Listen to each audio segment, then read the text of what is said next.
turn one, that was an absolute disaster. Oh, he's far! Oh no! That's massive for Adam! All over the rear bumper and spin, mate. These guys are hitting each other like nothing we've ever seen before.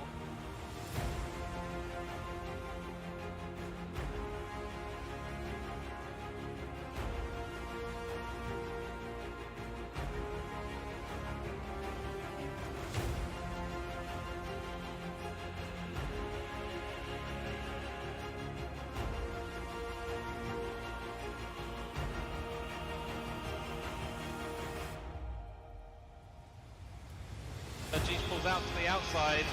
Here we go again. 86 there, he's going to go for a move here. The two Ferraris in front of him. Jeez went wide. Jeez is Oh! in trouble with Schumacher. Oh, good contact. Oh, massive contact there. This is going to be an incredible finish for these two. The speed, the overspeed happening. They're going to go 3 wide into Oh. turn 1. There's contact there from Tracy that comes through on the way in. He tries to retwist and gets his way. Shoved out wide. Oh, huge contact. This is fantastic. On the outside though in turn one.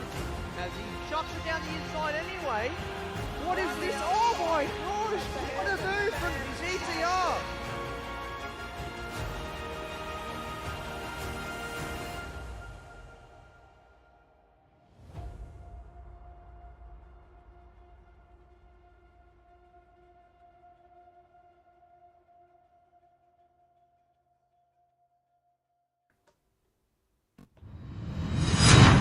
Welcome everybody to a track that has been synonymous with fantastic racing since 1962. We are at Suzuka for Group B. Some absolutely incredible drama and looking very much forward to seeing who's going to put their best foot forward in the final chance before the drop rounds come into effect. A track that has been synonymous with incredible racing. You've seen the big impacts of Prost v Senna. You've seen Kimi Raikkonen's fantastic pass in 2002. On, I believe it was Michael Schumacher, I might be wrong, might be Fernando Alonso. And of course, speaking of Fernando, who can forget that incredible move through 130R in 2005. Speaking of the track itself, it is an incredible place, 5.8 kilometers, 18 turns, a very unique track with a figure of 8 layout.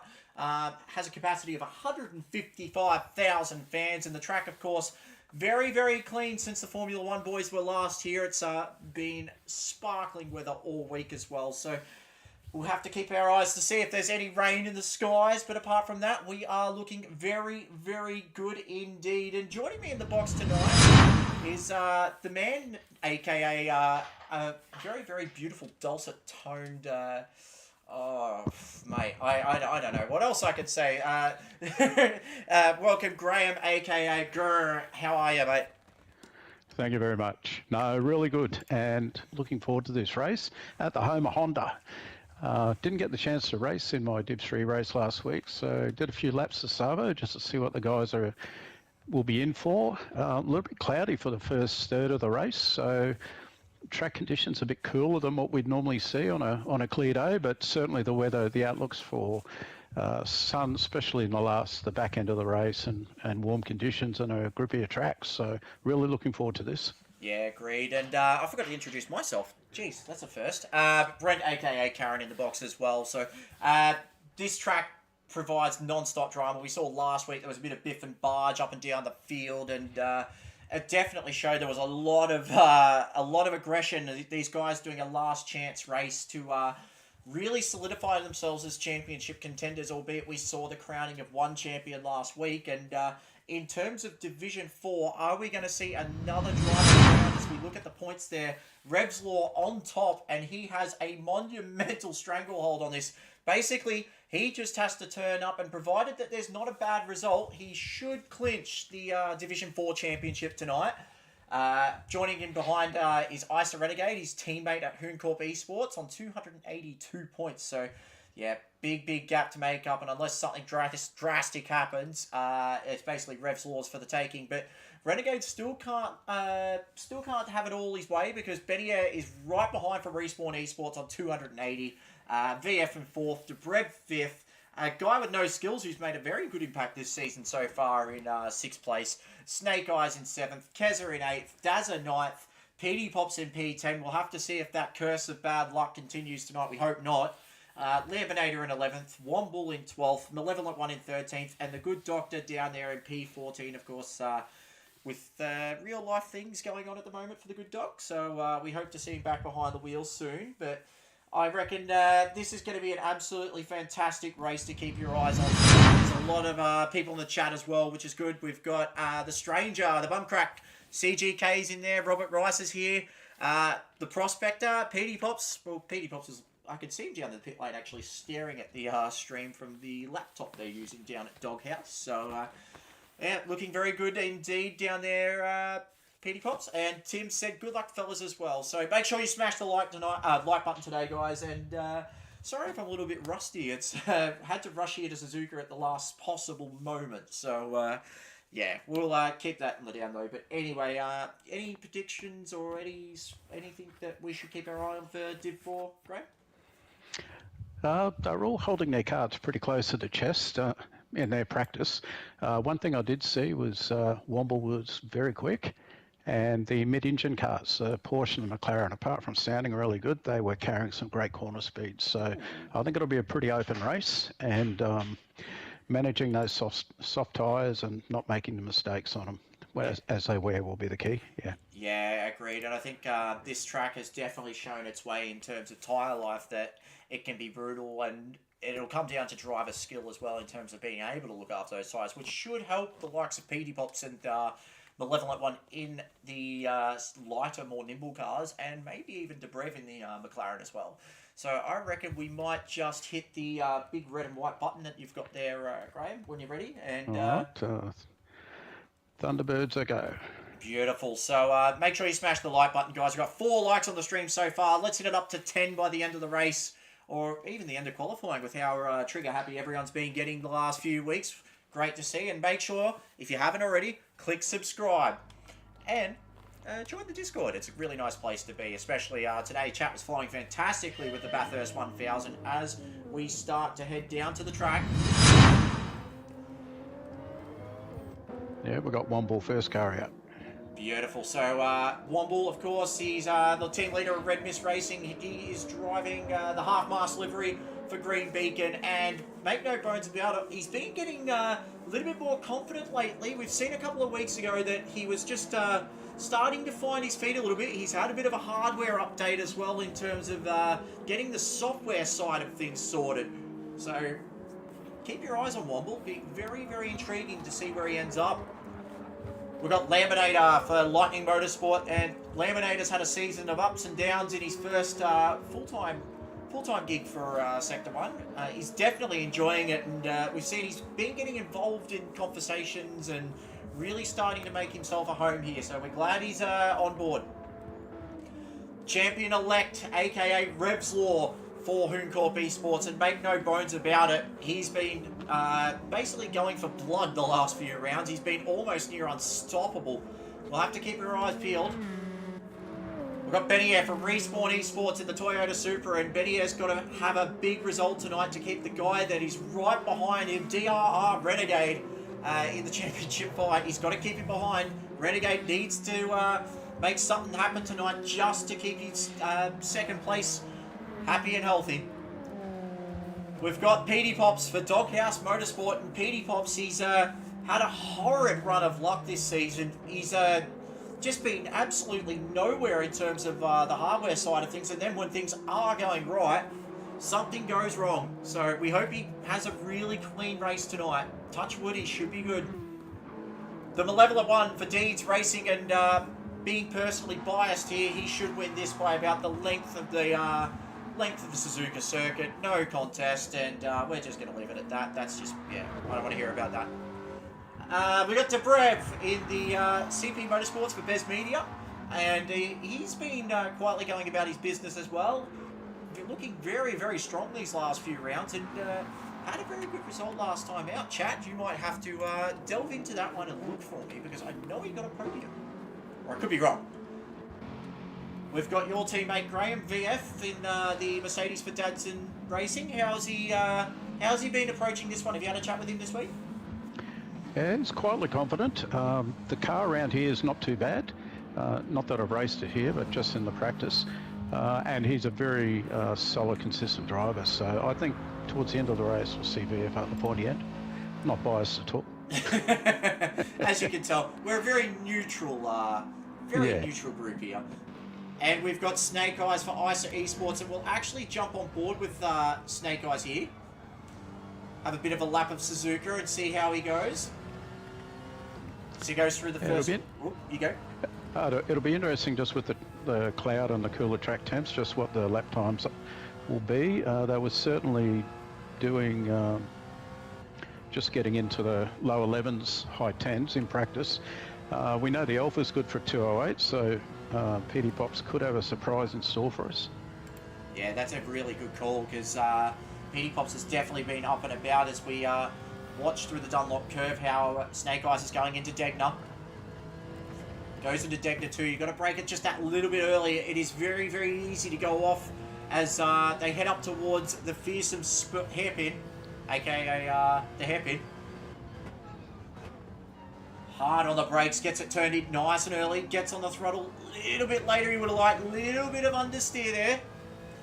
That'll cost him a little bit of time heading through turn 12. Up to one of the 3 big corners of Suzuka circuit here, up to Spoon. Break it in nice and early, get the front to tuck in a little bit. Seems that the Porsche just understeers just that tiny bit. And plant the foot, get that exit, aim for the ripple strip. Big long straight now to aim for as Womble sets the tone with a 2:10.4. Revslaw's actually done 2:10.1 to go pole so far as we go into 180. Oh god, we've lost the track map already. 180R, I've forgotten already. 130R, that's it. Through the Casio triangle, nice and easy. Plant the foot nice and early. It's going to be a pretty good lap here by Snake Eyes. See where he goes. So he goes to P7 with a 2:11.0.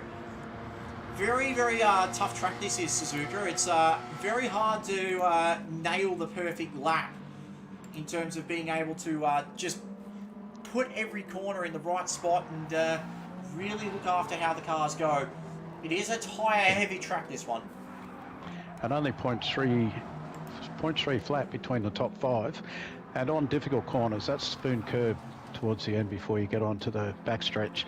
That's probably one of the trickiest corners to get right across all the tracks this season. Revslaw only a 1/10 of a second ahead of VF at this point. That's a bit of a surprise for mine. I thought with the gaps that Revs has been getting in qualifying, he might have had a bigger margin than that. Very surprised indeed. So we'll keep our eyes peeled on him as just behind, I do believe he's got Benier. Benier himself is going to need a big result tonight. Just needs something over the top of Renegade. Renegade currently sitting P8 at the moment. That's going to help. As Wobble's had a bit of a spin out of P4 there. Luckily, he's just waiting for the traffic to go by. Very good driving there by Womble. Keeping on board now with Laminator, who's up. Goes through 130R, looking very, very comfortable at the moment. Yeah, VF's picked up 0.5 penalty. Oh, so that's not going to help. Somewhere just before Spoon curve, no. As Laminator, what can he do? He hasn't got to find much time. Will be quicker here again. Yeah, he's going to be quick indeed. Goes to P2 with a 2:10.2. As Revslaw just sends the hammer down with a 2:09.628. Up in Div 3 territory. Yep, that's scary quick that is. And Benier, P2 as well. Just sets the tone. Laminator was P2 for a second. Now he goes back down to P3. Mr. Brev now just sets a 2:11.7. So this is that lull in qualifying. Just trying to figure their way out. Get a little bit of clear air. The Snake Eyes does a 2:10.6. So about a second covering the top 8 at the moment. Very intriguing little game of chess, this one.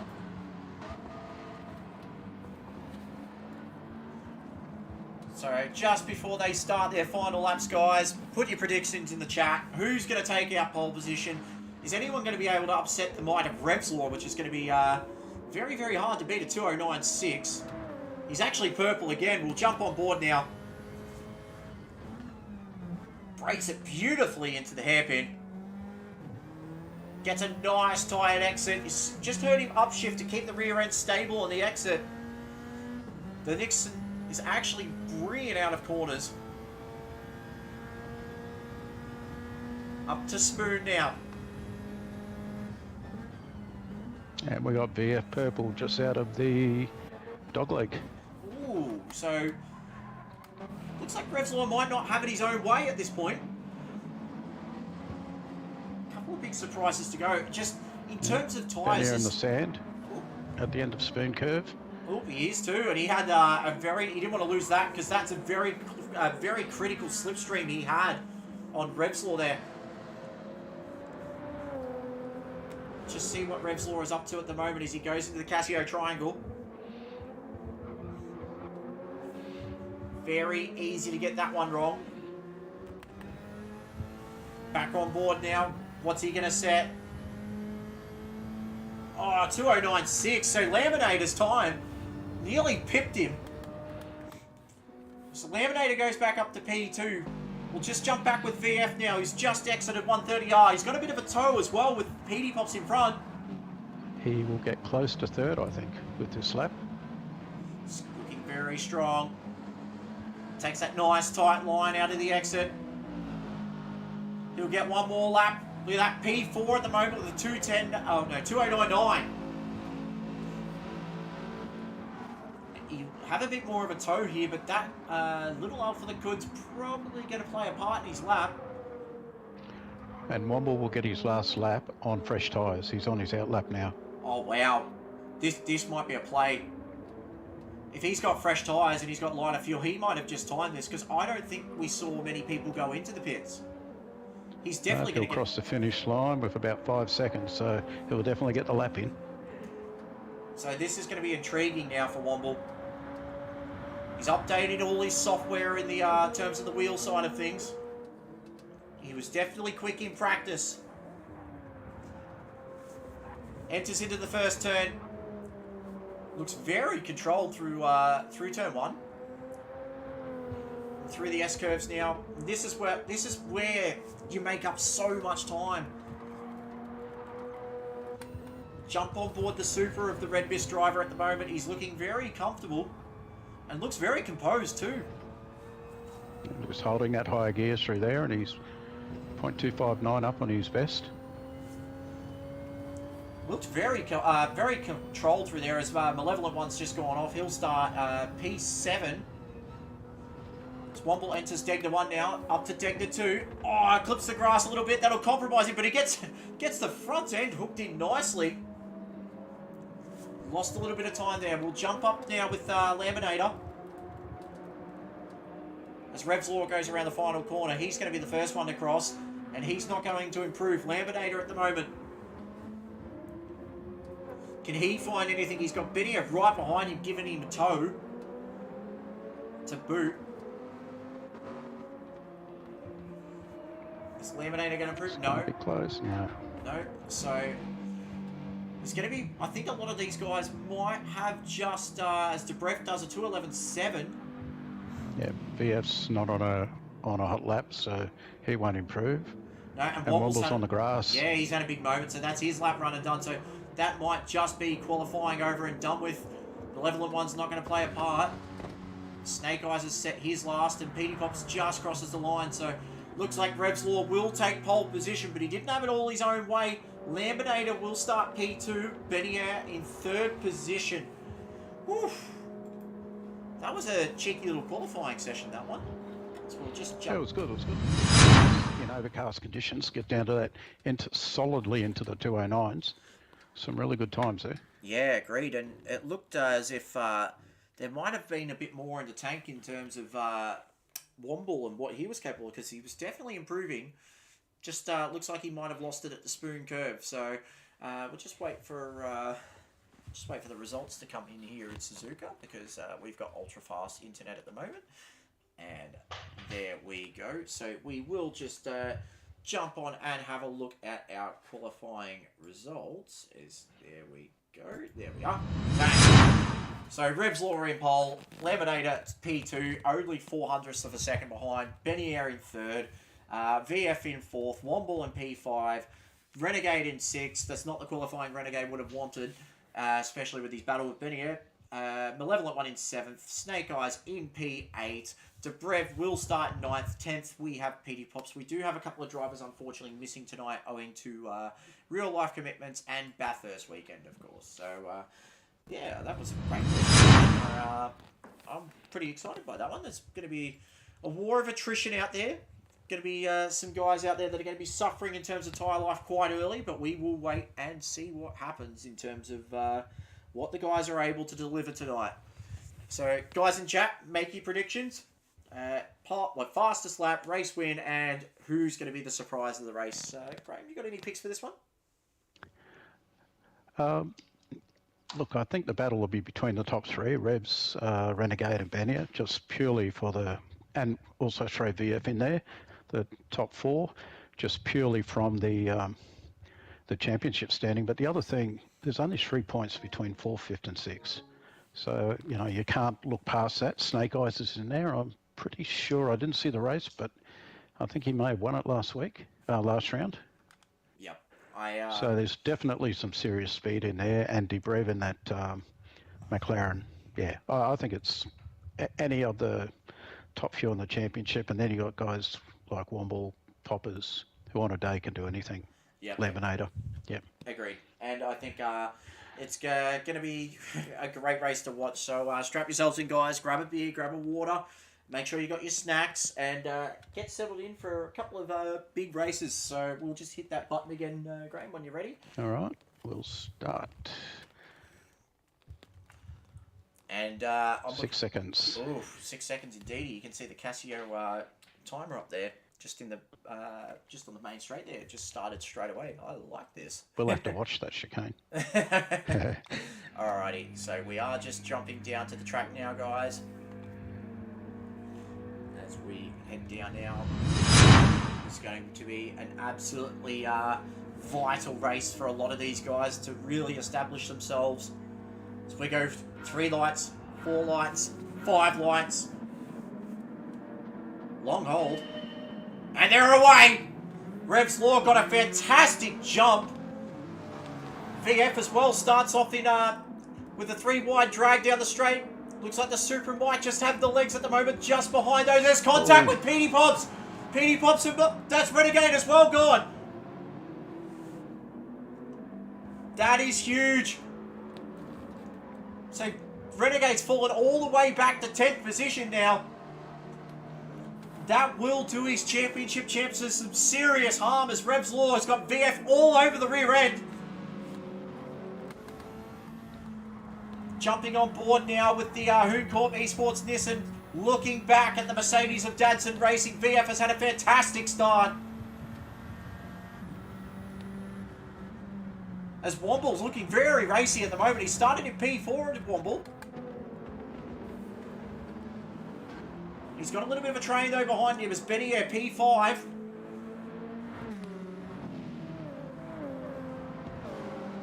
They head to the spoon for the hairpin for the first time. Benier makes the move. That was aggressive. That had to be done.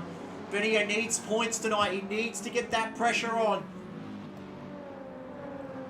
It's a great move. Womble wants to argue this one though. That was a strong start from VF, I must say there, Graham. That was a fantastic way. Like, it just got off the line with ease.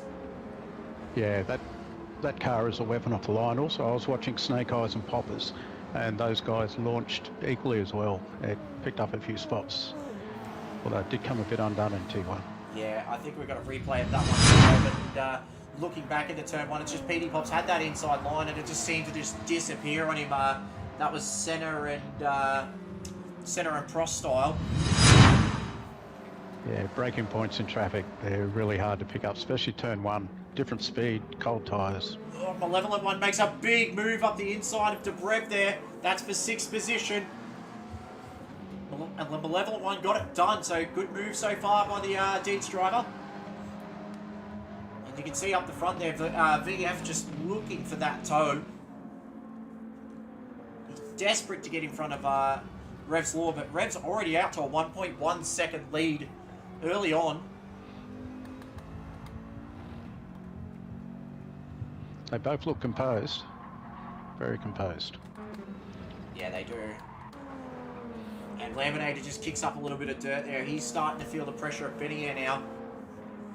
And Laminator, he's been on when he's had good, strong results. He's been well and truly on, but when he's off, it's big moments. He runs a little bit wide through Dunlop curve there. His train is just starting to formulate a little bit. He's a bit of a cork in the bottle here, heading into Degner. Mind you, he is starting to increase that gap a little bit. Benny is starting to fall under the pressure of Womble once again. No time in that at all. Womble's just going to be wary of former driver, of course, Malevolent One, former Red Mist Racing driver, and it looks like Debrev just starting to argue this one a little bit more. Jump on board with the McLaren and CP Motorsports as Debrev looking like he wants to make a move on the laggy Malevolent One. Heading into Spoon, and oh, no, Debrev just runs out a little bit wide. This will compromise him on the exit. Snake Eyes might have something to say about this one.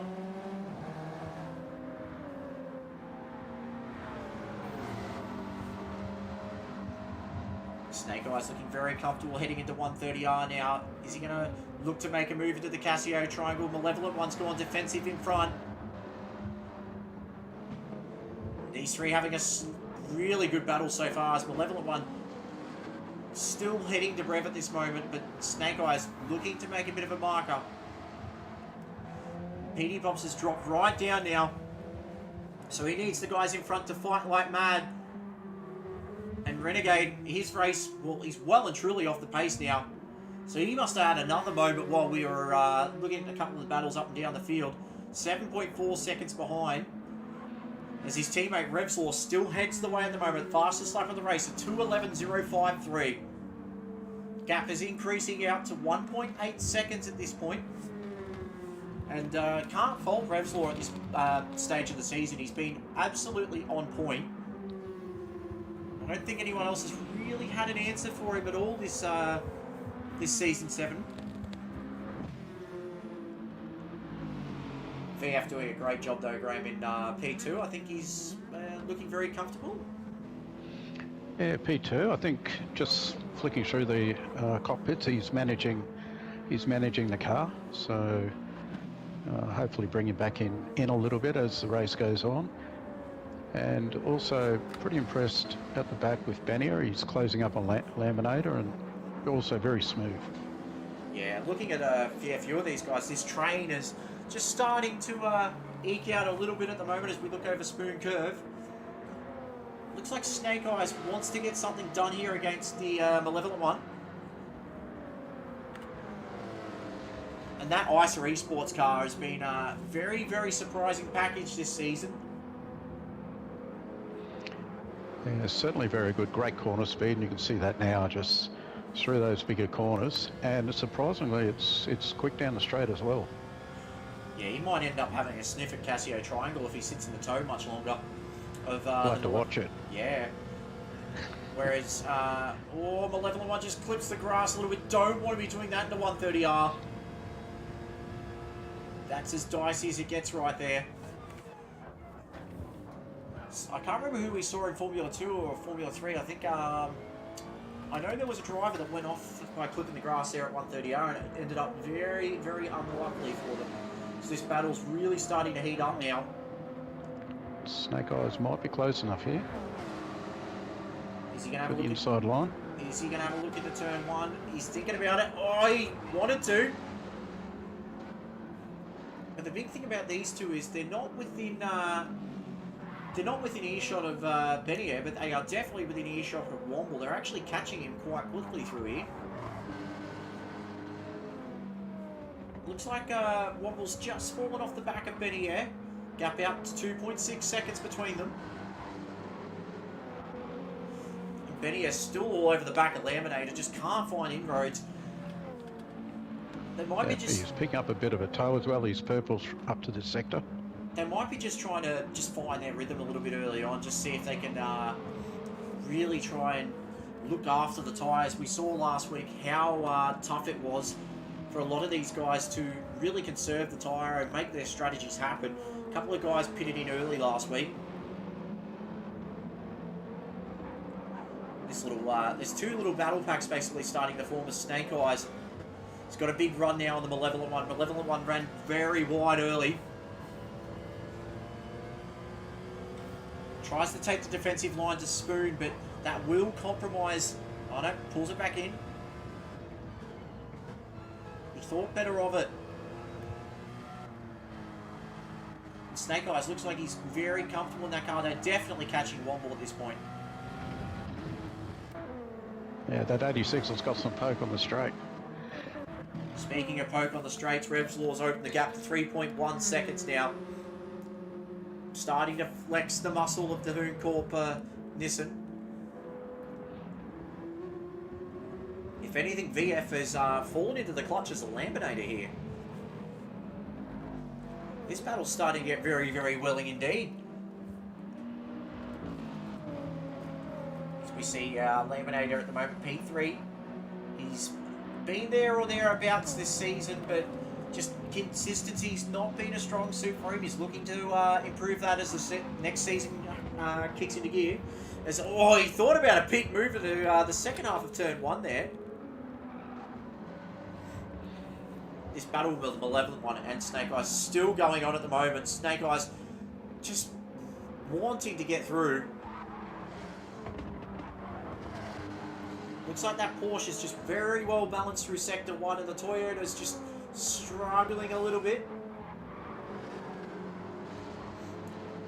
I think one thing I want to know at this point in the race is the fuel and tyre update, Graham. So I think we might jump on board with Revslaw and run through that one.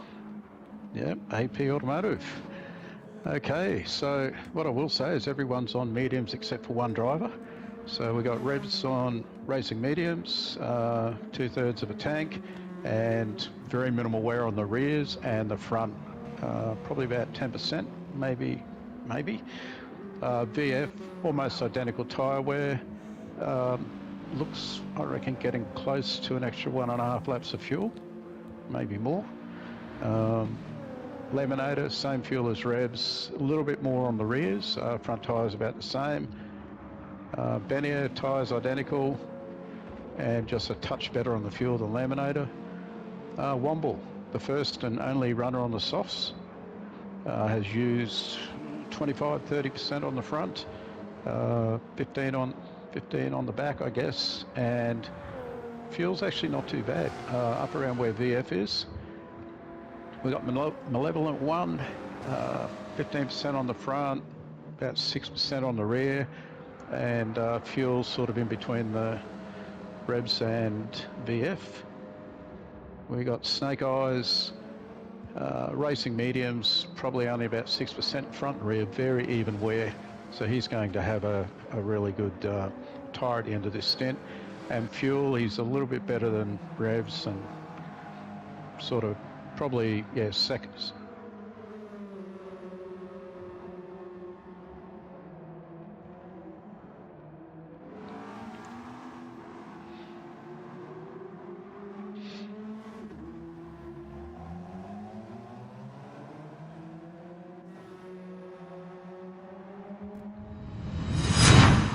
And carrying a little bit of damage, that's the fastest section of the track. And if it's any consolation, probably the best front wing. And fuel's not too bad, about halfway between everyone.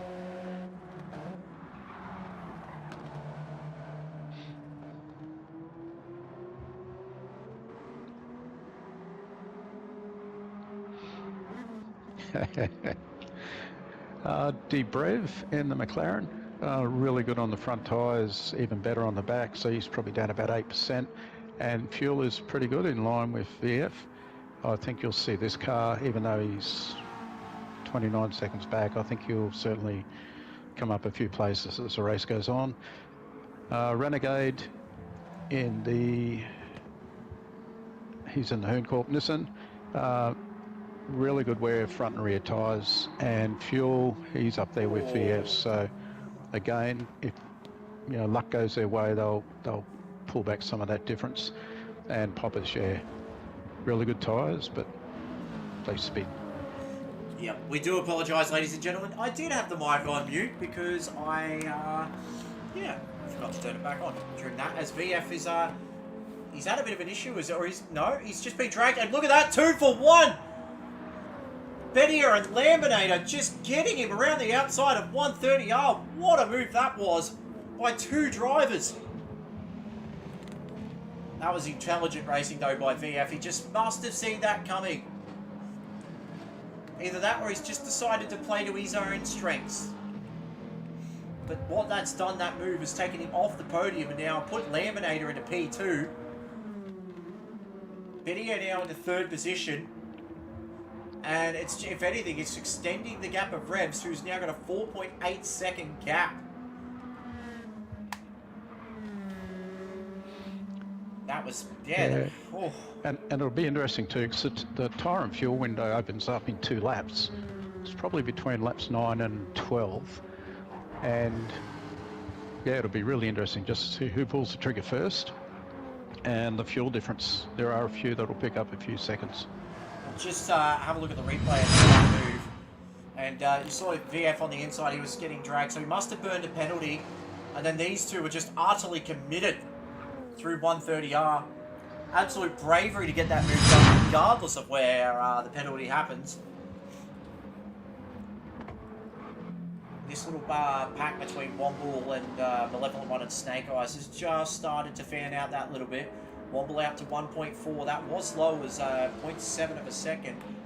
Snake Eyes still hasn't found any inroads. That battle pack ahead, though, for the podium positions. Looks like Laminator's just starting to stretch out, and Bettier just starting to run with him. VF dropping back off the park, but might just be thinking about his own game at this point. I think if I'm VF here, it's probably a wise decision just to let them go and maybe even just try and conserve a little bit of fuel, just make that time back up in the stops. Yeah, definitely the Supras have got the straight line on him. And up until we're out to back off on that corner, he's doing really consistent mid to high 11s. So if he stays like that, it'll work for him. Yeah, agreed. And I think one thing he just needs to be cautious of here, VF, as we jump on board with him now, is just needs to make it nice and smooth. We saw with Division 3, it was a massive battle of attrition. It was a constant struggle, actually, for quite a lot of the drivers to get out there and just keep the car on the straight and narrow. So we're into lap 8 now. This battle pack, it's probably the battle pack we need to keep our eyes on most of all, though. Benny has just had a little bit of a moment through turn 1 as Laminator's just stretched the legs a little bit. 1.4 seconds the gap. I don't think they've got an answer for the mind of Revslaw, though. He's just absolutely extending the margin. Look at the consistency of the lap times as well. 2:11.2, 2:11.2, 2:11.4. Last 3 laps, and before that set the fastest lap of the race with a 2:10.6. That is definite Div 3 pace. Hence why we're calling him the champion-elect so far for this race. And very good on his tyres. He's probably got equal to the best tyre wear. Yep. And that Nissan has always been gentle on its rear tyre life, but it takes a good driver to really extract the most out of it without burning the front tyres. As Womble now has definitely stretched the legs on the 2 behind, as Snake Eyes is starting to get a little bit feisty, a little bit of a contact there. Don't know if that was down to lag or not. But Snake Eyes must be sick of seeing the rear of that 86 at this point. Well, Laminator's gone wide at the spoon. Oh, and he's actually gone! He is well and truly gone. Oh no, so that's that inconsistency we were concerned about. That's Laminator going to drop back down to position 7. And what that's done is put VF back on the podium. Yeah, and I'm pretty sure he just dropped a wheel over the edge of the outside curve and it's turned him around. he'll be kicking himself about that one too, because he was on for net second position and had absolutely brilliant pace. Still plenty of time to fight. 14 laps to go. Now, with these mediums, how long would you say that these mediums would last? About 14 laps? 12, 14 laps? They can definitely last the fuel run. Yeah, that's sort of 12 to 14 laps. Although there is a marked difference between the between first, second, and third. Revs and VF have much better tyres under them, which it'll be interesting to see what that translates to when they go onto softs. So it might be in Benny's interest to stay out as long as he can, so he doesn't destroy the softs on a longer run. Now, with this battle pack here from Womble down, with Laminator now being dropped down to P7, he's got pace to burn. He's just going to have to be patient here and keep his head down, keep his wits about him. Yeah, he's on average a second a lap quicker than the guys in front. So he'll be there in no time at all. Gap now is 2 seconds between Snake Eyes and Laminator. And I wonder if has Debrev pitted? He's definitely had a couple of big moments, or no, maybe it's just... No, he hasn't pitted. No, so the McLaren just really struggling tonight. That's something I didn't expect, to be honest. McLaren's been a pretty good package all season long. Wait and see. Yeah, he had, I think lap 3, it was an extra 15 seconds, so I think he's had a spin and then a few errors maybe along the way, smaller errors. Yep. And looks like Renegade here, P9. He's definitely in damage control mode. I'm not sure if he's got spare drop rounds or not. I think he does, but this does not help his cause. Snake Eyes has just bumped into Malevolent One and he's gone. Yep, Malevolent One's just being turned around. There's a bit of a redress happening. Laminator goes through on both of them. That was critical for Laminator. So we've just missed that one. So it looks like Snake Eyes finally decided to make the move into Spoon, and that's just caused contact. Yeah, just difference in their braking points, I think. Well, Snake Eyes has been, since the start of that race, right behind the Malevolent One. Finally had a bit of a look and, yeah, just went pear-shaped. And VF's picked up 3 tenths back on Benia. Ooh, so is that... So is that tyre life? I think the tyres are definitely coming into it, yeah. Ooh. So we'll have to keep our eyes peeled on this one.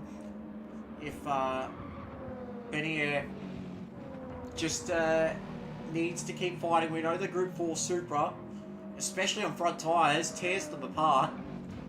I suppose that's what you get when you get air conditioning still in your car, as the rest of the field does not have that. And pretty much the top 3 have just dropped into the 12s, so that'll be the mediums in their, you know, bottom 40% of performance. Yeah, I think VF is starting to play the tactical game at the moment. He knew early on that he might not have the sheer pace of the Supra, but it's going to come back to him later on. And so it would seem. He's definitely closing up on the Toyota of Benia. And he's got a sizable fuel advantage too, so makes no mistakes running into the pit stop. VF does? Yeah, over Benia. Oh, wow. That's huge. Oh, enough to come out in front, yeah. Wow. Benia, and then by the time that happens, Benia will have to use more front tyre to actually make moves. That's right, yeah, they'll both be on softs. And the Merc only did 1 practice run today, but 10 laps, certainly 9 laps, very comfortable on the softs, 10 laps starting to push it. Now, Malevolent One and Snake Eyes here, it's Brown 2. They're joined at the hip. That's not going to change anytime soon by the looks of things. As we're going to give credit here to Womble. Credit where credit's due. P4 at the moment, and that's on net pace. Seems to me that these updates have just given him a little bit of confidence. And apart from the qualifying where he pushed too hard, I think he's just decided, you know what, just take it easy, get some points, finish the season on a high for the team. P4 would be a great result for him. He's in the pits. Yep. He's at the end of lap 10. As he comes in now. So he'll go to mediums. And 30% fuel, so... Now, he'll drop behind, I assume he'll drop behind Dobrev as this little battle pack's still going on. The Snake Eyes just, wonder if he's just biding his time, looking for that little bit of a struggle as Malevolent One does run a little bit wide. He's certainly got better tyres than Malevolent One. Jump on board now with the ISA Esports Porsche as they go through the S-curves. You can just tell, looking at the Porsche, he's definitely more poised. And one thing we experienced a few seasons ago as Porsche drivers, I think it was in the Touring Car Championship, the Touring Car Trophy, one big thing was the fact that even when the tyres ran very low on the Porsche, it was able to really keep its grip well. It's one of those cars, when it starts running low, is still able to make an impact. And that comes down to the balance of the car. He might send it up the inside here of Malevolent One. Does he think about it? Oh, Malevolent One runs really deep, goes defensive. What I'd like to know in terms of Snake Eyes and Malevolent One is, does Snake Eyes have a fuel advantage? No, it's actually the other way around. Snake Eyes had to use a bit of fuel to, you know, pick up from that early incident. So no, Malevolent One's probably got 3% maybe more. Wow. And What's that, a second nearly? Yeah, I think it's about 0.7 of a second. Yeah. The fuel rate is about 5 litres per 5 litres a second. Yeah. Yeah, there we go. As Womble's come out in P9 now, and he'll be on the mediums. Yeah, Rebs has gone around for his 12th lap. He's got really good tyres, but he's got enough fuel to do this. Yeah. You reckon he can go longer than 14 laps? Maybe 16? Maybe 13, if he chooses to run that extra lap, and then come home really hard on the softs. He's got a 7-second buffer on Benia. So Benia, speaking of the devil, still holding off VF behind him, and then this is that critical time for VF now. He needs to get something done. He's still in P3, owing to the mistake of Laminator, who's got the Malevolent One starting to close in maybe? Just that little bit? Yeah, I think these guys might come in at the end of 12, and that way they're just punching home 9 laps on the soft. Yeah, that'd be a good call. At this stage of the race, you want to make sure that you can really bring it home with a wet sail, and just make sure you've got good fuel and good fuel amount in the tank, and see if you can just bring it out ahead, or even still play a dangerous game, play a little bit of fuel management. Well, the top three, they're definitely dipped into the 212s, mid to high 212s, so they're well and truly past the overlap. Yep, and looking back at Laminator and Malevolent One, they're also in the high 212s at the moment. In fact, VF was slower than Laminator last lap out. But it looks like Benia has had a bit of a moment, because that gap has definitely dropped right back down. It's half a second now between the top for second and third position. Yeah, and that Supa's like a wet dog on lino at the moment. You can tell, look at VF, just a little bit too aggressive on that inside curb. Just don't think he's got enough power down the straight. The Supra is an absolute bullet in a straight line. So head down to 130R now, and yeah, it might be time to start eyeing off, seeing who's going to make the pit stops. As Revs is in. Yep, he's coming in. And he's got the... I think Benia, I think they'll follow. I think if you're... Yep. Yep. I know. Is VF coming in? Yep. No, VF comes in as he's well. in. And there's your difference. 24 on your fuel to VF, Wow. 12 to Benia, 5 to Revs. That's a difference of 4 seconds right there for VF. That's huge compared to Revs Law. As Laminator's gone around again, but Malevolent One will pit. So Laminator opted to go around again. That's intriguing. What we need to find out... These guys will... Oh, you go. Oh, these guys will come out and drop straight down into the 10s. We'll find out... Equivalent outlap. We'll find out where Womble finishes up here, because he was the first of the guys to pit. Of course, he's running that alternate strategy. He might suffer a little bit later on in the race, though, in terms of the soft tyre runners. Yep, so VF's come out in front of Benia, and I'm not sure how much fuel they've all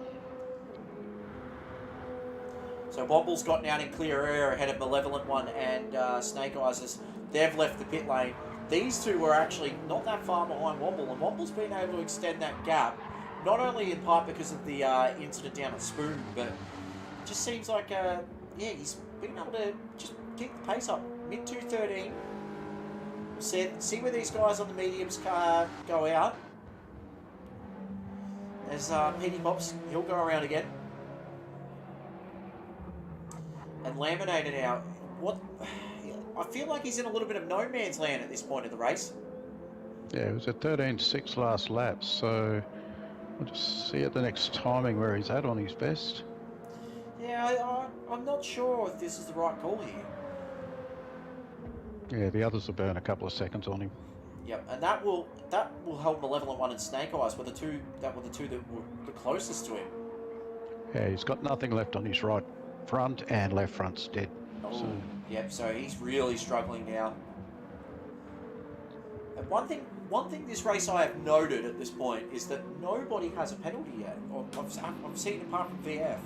Maybe. yeah, he's 2.6 off his best lap, so it'll be about a 13.7. Should he go around for a full lap, but he won't have the fuel for that. No, and I think one thing to keep an eye on is the fact that Rev's he's just going to extend that gap. VF did a great job though in terms of fuel to just even bring it back by what 4 seconds. Yeah, he only took on 66, and he definitely fueled shorter than the others. But it shows the Merc they're already line ball with fuel after, or getting very close to line ball after 1 lap. So the Merc's, the way BF's driving it, definitely smart on the fuel. So Laminator's in now. Womble will go past, but this is where his real battle is with Malevolent One and Snake Eyes. They might clear him here. Actually, Malevolent One is on mediums. Oh, what? Oh, it's going to be tight Yeah, getting out of the pits. As Snake Eyes... I'm not sure he's used the softs. I didn't call that in the opening tyre update.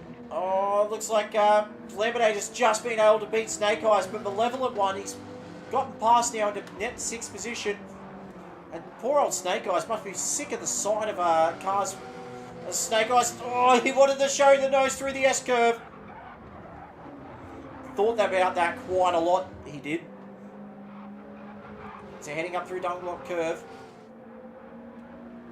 And, jeez, that was brave. That was absolutely brave stuff by Snake Eyes to think of even looking for a pass there. He's going this way and that way, just trying to find something. As the, looks like the weather's started to clear up quite a lot.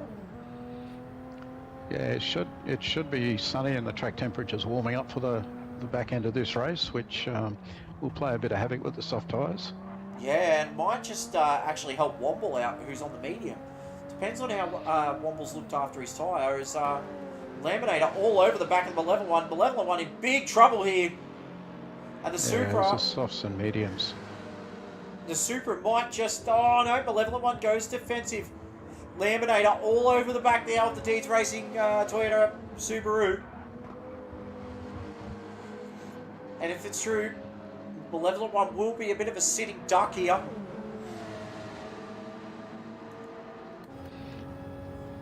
Oh, looks like... Actually, one thing we haven't noticed is Renegade went around for his 14th lap. He'll be pitting now. Oh, wow.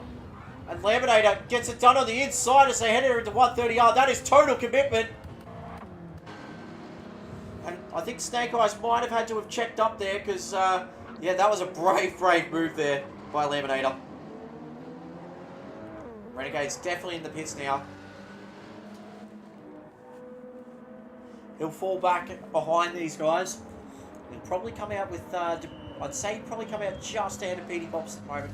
Been a very rough night for Renegade. And Revslaw now extended that gap out to 5 seconds. Hasn't really extended as high as we thought it might have on that soft tyre. He's actually dropped 2.5 seconds since the pit exit. Yeah. And looking at VF, who's Actually extended out on Benier quite a bit here. It's 2.5 seconds. The gap between Benier and Womble now down up to 15 seconds. So that's a bit of rough battle pack, but it looks like Womble might just have to just cross fingers and hope that Laminator just uses up that tyre pretty quickly. Of course, Womble on the medium tyre at this point of the race. And, oh, the leveler one's gone wide, and he's into the weeds. He gets it back on the track, but that's a costly mistake that has finally, after 15 laps, let Snake Eyes off the hook. It's been a great battle between those two all race long, but now Snake Eyes starting to push on. Debrev now in P8 as well. Got a lot of time to fight. It's been a rough night for the Debrev with that contact earlier on in the race. Renegade and PD Pops 9th and 10th respectively. The two that tangled at turn 1 cross centre style, and they'll want to rectify this one at Monza. It's going to be a bloodbath, especially for Renegade, who's in this absolute war with Benier. Benier net 3rd at the moment. That'll be a big amount of points dropped by Renegade. He's got the drop round though. That will be applied after tonight's event. So drop rounds, the worst 2 rounds of the season, they will be dropped from your total score. And at Monza, we will find out what they are actually playing for in terms of the championship. It seems like this battle a bit further back between Renegade and Debrev. 3.9 seconds. It looks like Renegade might have to start thinking about trying to close it on Debrev, but Debrev's actually found some newfound pace. 2:11.7 last lap. Sets his personal best of the race.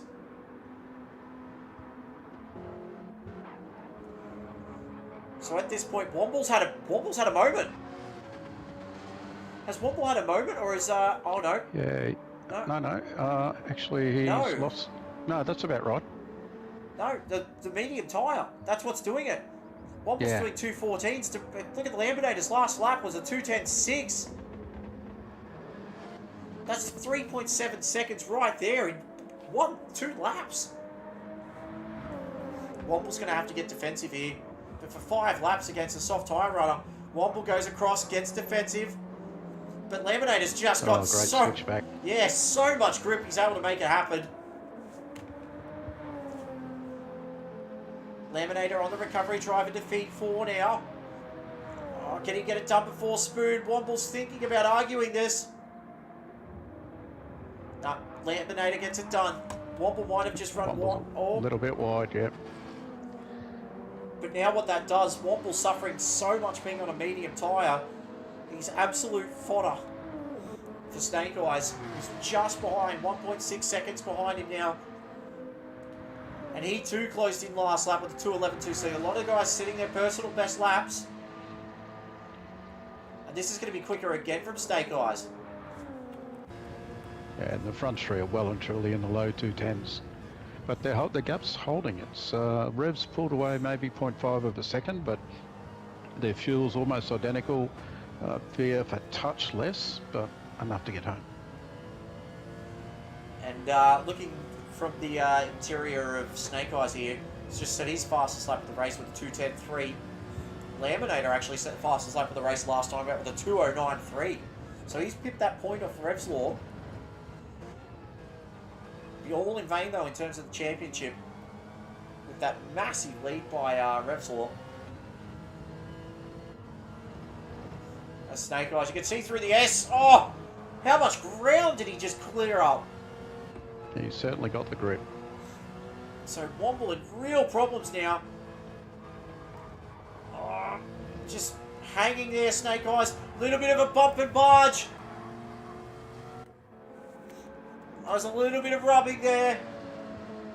But Snake Eyes gets it done. That was total commitment to get it sorted before the Dunlop curve though. And he might just scooch away here. So Womble on the medium tyres is starting to take the pain. Oh, the leveler one's just gone behind as well. Debrev might just get the move up into PE7.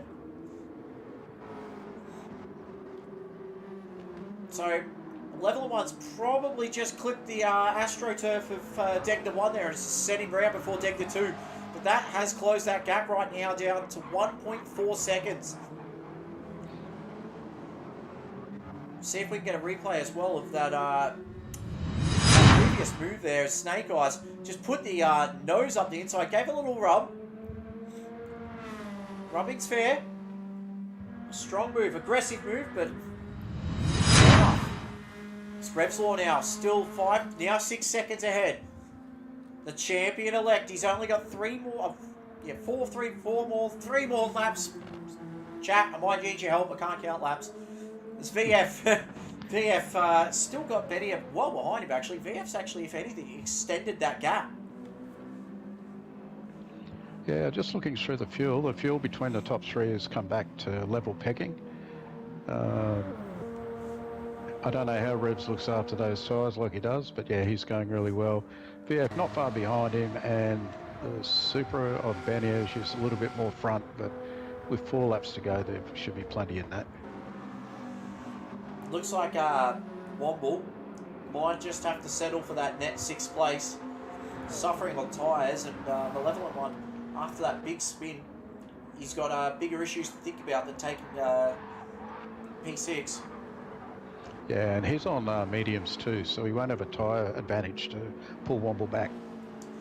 If Malevolent One hasn't used the soft tyre and he's only used the mediums as well, do you know what I've just realised? He could very well get a 1-minute penalty in-game for Gran Turismo because of the, you have to mandatory tyre rule. Yeah. So that might, if that comes into effect, Malevolent One may actually finish plumb last. Yeah, it's something, I may have missed it when I called the first tyre update, but I didn't pick him up that he was running that first stint on softs. So he may be right, but yeah. Yeah. I know Womble definitely was, but... Yeah, he might have been.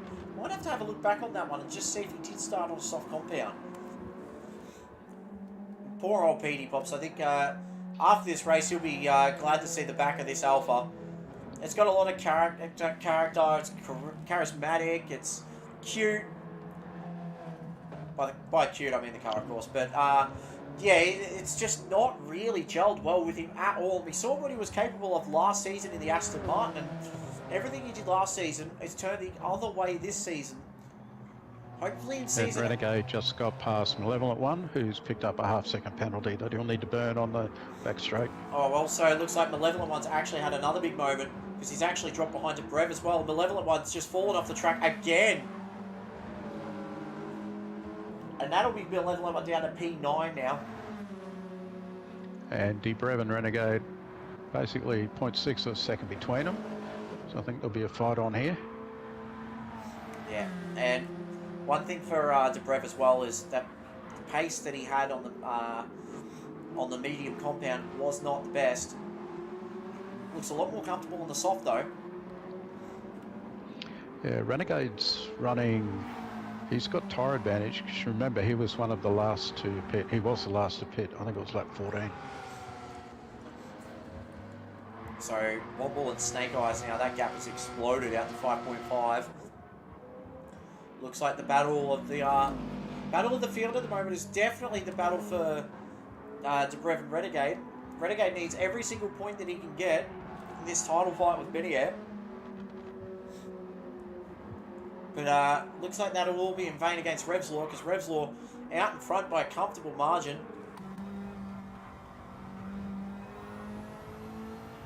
On board with the Hooncorp Esports Nissan Silvia.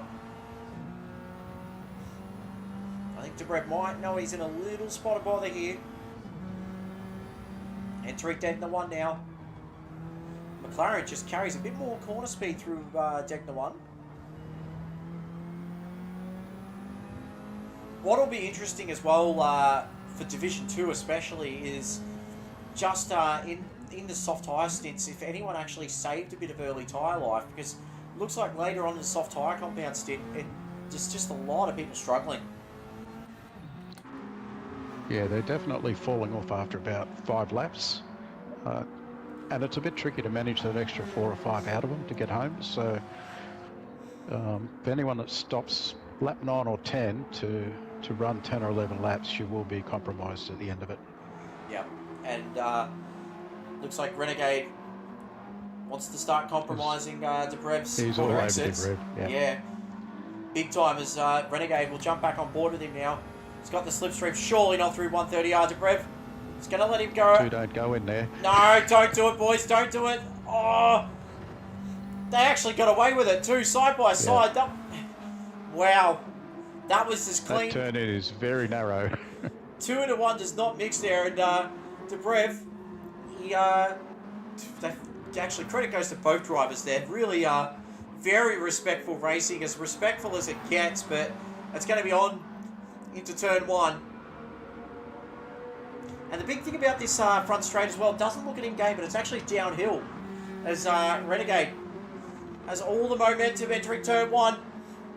Debrev thinks about the switchback, can't get it done though. That'll put Renegade into P7 at the moment. So after everything that happened in turn 1, that is decent recovery there. So we might just... Yeah, he certainly rolled the dice with that longer stint on mediums. He definitely did. Looks like he's starting to pull away now. Half a second clear, but we'll run back up to the front before we start the final lap. Rev's Law, 1 hand, 4 fingers, 4 toes. Actually, make it 9 toes now. On the championship, 7.3 to the good. VF in P2. Been a great drive by VF today. Benier in 3rd position. Will take some much needed points against Renegade. Laminator on the recovery drive from 4th position after that big spin out. Snake Eyes in 5th after staring at a Deeds car for 15 laps. Got past and has made absolutely a lot of ground on the rest of the field. 4.2 behind Laminator now. Womble in P6 on the alternate strategies. Driven well, clean. Renegade in 7th. Debrev in P8. Malevolent 1 in 9th position, and bring up the rear now as PD Pops. So we start the final lap now, and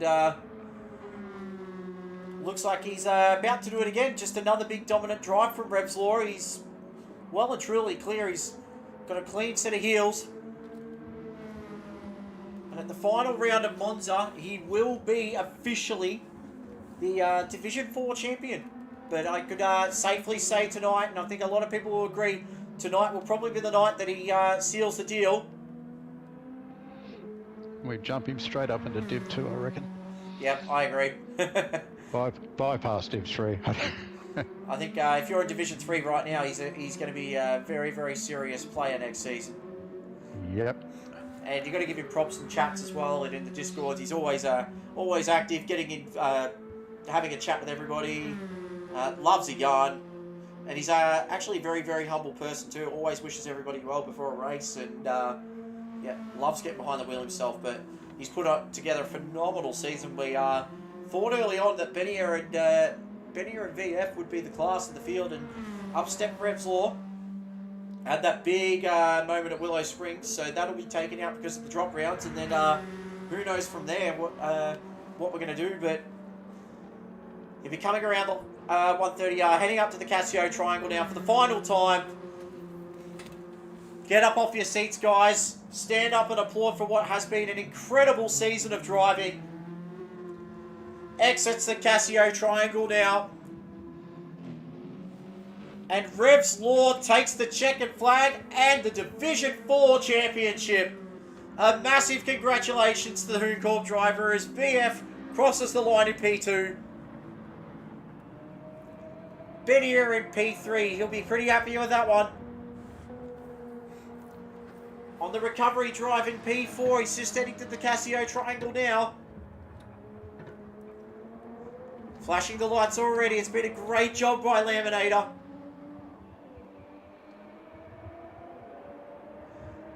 And he'll get it done. 4th position on the recovery drive as Snake Eyes will finish 5th. And Womble on that alternate strategy Did very, very well. Clean drive tonight. P6. Good points for Red Mist Racing. You'll be pretty happy with that one. Renegade in 7th position. Damage limitation. Debrev in 8th. Won't be too happy about that one. Either will the Malevolent one. He'll be P9. And for the final few hundred metres, PD pops in the Alpha. And he will throw that one to the kitchen sink and put that one in the bin. And Malevolent one has got that 1 minute penalty by the look of it. I think he has got that 1 minute penalty. I'm not too sure. We might have to have a look at that. But Just running through the results. yeah. So that is, of course, our race winner and Division 4 champion, Revs Law. He's got a monumental lead in the championship, and I think it's fair to say that I don't think that gap's going to be beat anytime soon. He needed at least 33 points before Monza. He's well and truly above that. So massive congratulations does go to Revs Law, but we will just quickly click on our race results because that was a fantastic bit of racing. Revs Law takes the chocolates. 5.3 seconds to the good from VF. Benier, P3. Great drive by Benier there. Be pretty happy with that. Laminator in 4th. And great recovery drive. Snake Eyes in 5th. Womble in 6th. Renegade in 7th. Debrev in 8th. PD pops in P9. And there is confirmation. A 1 minute penalty to the Malevolent one. So Malevolent one falls back to P10. Fastest lap of the race, though, was Laminator with a 209.325, and that is Division 4 run done. Whew. Guys in chat, we're going to pick our driver of the day for that one, and I think there's a few good picks there to look through. Graham, have you got a guy in mind?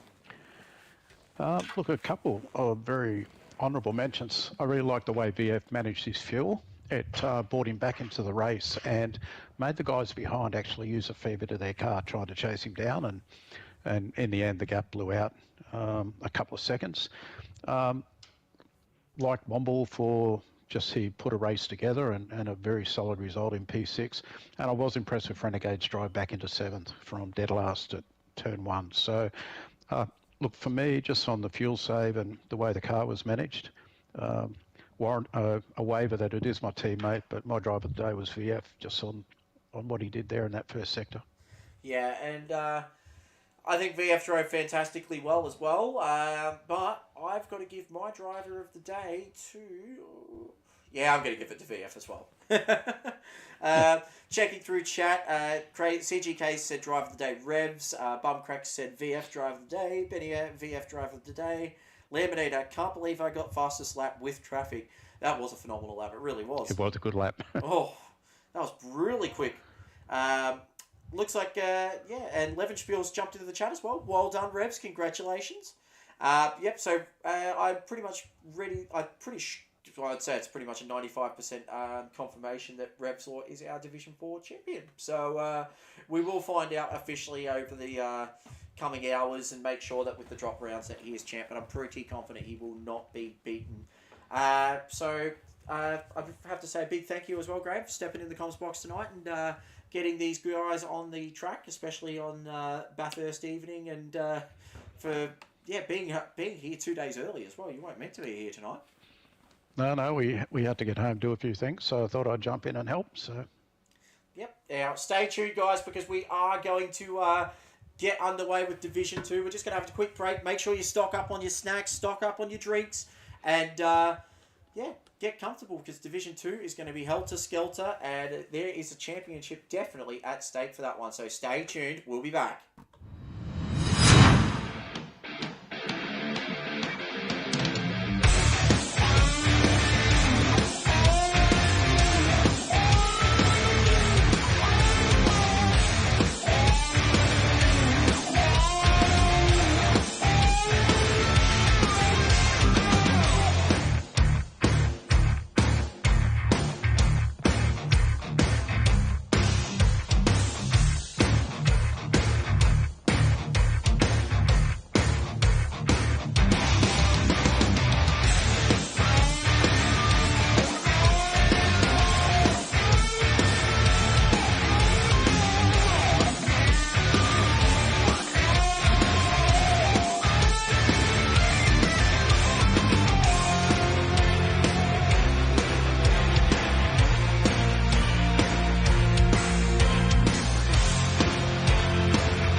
And we are back at Suzuka and stepping out of Division 4 now and looking into Division 2.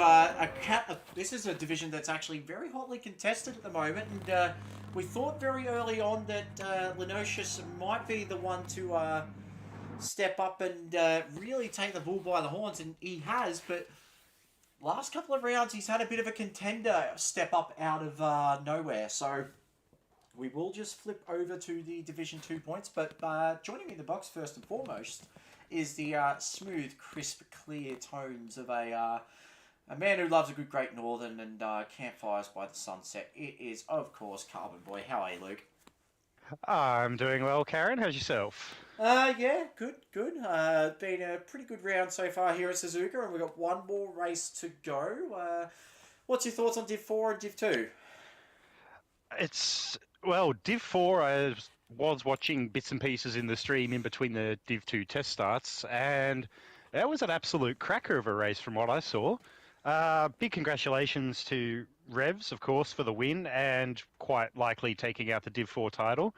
But also congrats to my man VF for picking up a P2. That's fantastic. Yeah, that was a strong result by VF there. He drove a clean set of heels and managed to take a nice podium. He'd be pretty wrapped with that one as we look at the chat at the moment. And PD Pops has stated that Pat Star is about to jump on the track at the moment. It looks like they've just been sorting out some niggles down in the pit lane there for Doghouse.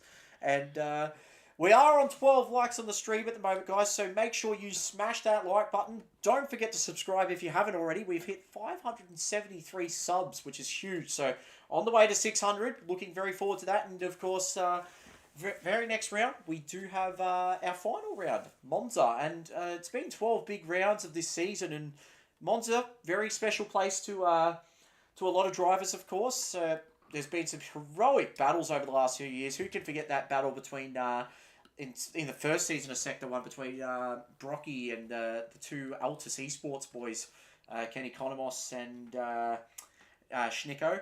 And then you've got, of course, the big battle in the first M3 series between D-Flow and myself. I swear, if you bring up the D-Flow U battle, I'm going to go throw up in the bin in the corner of this comms box. It was a good battle, though. Being honest, it was a good battle. And there's been a couple other big battles since. We're looking very much forward to seeing who takes the chocolates out in Monza. But for this is there. That's then. This is now. And is there anyone in the field that's looking very, very strong and a possible race winner for this one tonight? Well, I would be very biased in saying that my teammate Lenosis is looking very strong tonight. Also, the Lunacy, he's looking very, very fast in that Ferrari of his tonight. He looks to be struggling a little bit for tyre wear from what I've seen in the practice sessions. And a dark horse that I would definitely not ride off tonight is Race Fan in the McLaren for CP Motorsports. He's looking very threatening. And another dark horse that I would not discount immediately would be PLE Black Friday in the Supra for RMR. Yep, I think as well. There's no there's no 86s or Subarus in this one, so it's really hard to gauge in terms of pace. Last couple of races we've seen the 86 actually do a pretty good job. Yourself as well as Mr. Morgan Davey last week, and then a couple of struggles there from a level 1, but we don't have a runner tonight in the 86s, and I think. That'll play a part because I won't be a moving traffic cone, which would be great. But Morgan and Woody did a very, very good job last week in that car as well. So looking forward to seeing who steps up in this one tonight. And yeah, it's going to be a great race. So guys in chat, who do you think is going to win Division 2 tonight? Because there is quite a few names up there that I reckon will do very, very well indeed. I'm hearing a bit of a door knocking going on from the comms box here at the moment. Carbon Boy, what did you do to the comms box? Nothing yet. Actually, I'm actually trying to do 3 things at once at the moment. I am trying to get the lobby set up correctly, and I am also trying to potentially get a guest commentator in here tonight. Oh no, you and your guest commentators. Yeah, I know. I like to bring a little bit of variety in here, and I'm sure it'll add another element for our viewers at home, rather than having to listen to us to waffle on for the next hour or so. That's true. So and- I am, if you can just bear with me, as I am trying to... Well, while you sort that out, we'll just bring up the points for Division 2. And because it is an absolute crazy championship at the moment. Before the drop rounds come into effect, to Lunacy on top of the pile has really made a statement since Spa. And 305 points. He's well and truly clear by 23 against Lenocious. And Lenocious has got a couple of drop... I don't actually think he's got... he can't sacrifice points tonight because I think he's used both drop rounds already, and he's had a 20-point penalty for this season, so could be a hell of a lot tighter if it wasn't for that points penalty. Evil Evo, the big surprise this season in the Alfa Romeo, he's in P3, Old Wakey in 4th in the points, Stickers in 5th, Mario 6th, CGK in P7, who's been very, very quick toward this back half of the season. Dadson in P8, he's been saying he's not a prospect for Division 1.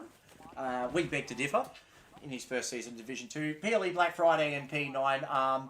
Karen Unleashed in P10. Pat Star 11th. Race Fan 12th. Maverick in 13th. And Tim DeRags in 14th. Of course, Tim's starting the season very, very late indeed. And Carbon Boy, it looks like you have actually just craned open the world of the comms box door. And I think you've brought someone in. May have just handed somebody the keys and invited them on in. Oh. Would our guest commentator would like to say hello to our viewers tonight? Who is it? Good evening, gentlemen. How are we? Oh, Woody, how are you, mate? So, this Woody has joined the party. Not too bad, gentlemen. How are yourselves? Yeah, good, good. What did you think of, did you watch any of the Div 4 race? Negative, good sir. Some of the boys practice for the next race. Anyone standing out in your opinion? It's pretty hard to judge at the moment. Fairly close. Some of the boys are keeping the cards close to their chest. Certainly looking at some of the boys practicing, some stuff that I certainly wouldn't expect. Like a Porsche at the moment, it's a bit thirsty on fuel, and certainly not putting pace up through the first sector and whatnot. And this is Sylvia being run by DP Mario. It's a bit front hungry. So yeah, a few surprises, but looking forward to the next race, boys. And what was just fired in the chat? How do you cop a 1 minute penalty? Deeds drivers doing Deeds things is probably the best way to say it. How do you cop a 1 minute penalty? You don't use the mandatory tyres. That's Exactly. how you do it. So, yeah, I reckon we'll hit the button on qualifying and get this one underway. And Lenocious has also chimed in saying, how did Woody get in? Carbon Boy let him in. Oh, no. Magic, mate, magic. So I think we'll hit the big... every single time Carbon Boy hits a button, it's always orange. So Damn right. we're just waiting on qualifying to begin, and that sounds like qualifying is about to get underway. So looks like tonight could be a... well, who knows what. Suzuka's thrown up quite a few curveballs in terms of the drivers as Tim DeRags enters the track first for ISA Esports. And, well, what was his first round? Was his first round Road Atlanta, if I remember correctly, or was it before that? I can't remember, Carbon Boy. Very good question. My memory is quite shocking when it comes to things like that as well. So to be honest, I can't recall either. But if someone from ISA is in the chat and could fire in with the answer for us, that would be much appreciated. Stickers for Lightning Motorsport in. He'll be looking forward to just trying to finish this season on a high. He started it on a high, and then since it's just really sort of fallen back through the pack a little bit. Hopefully he has a good run tonight.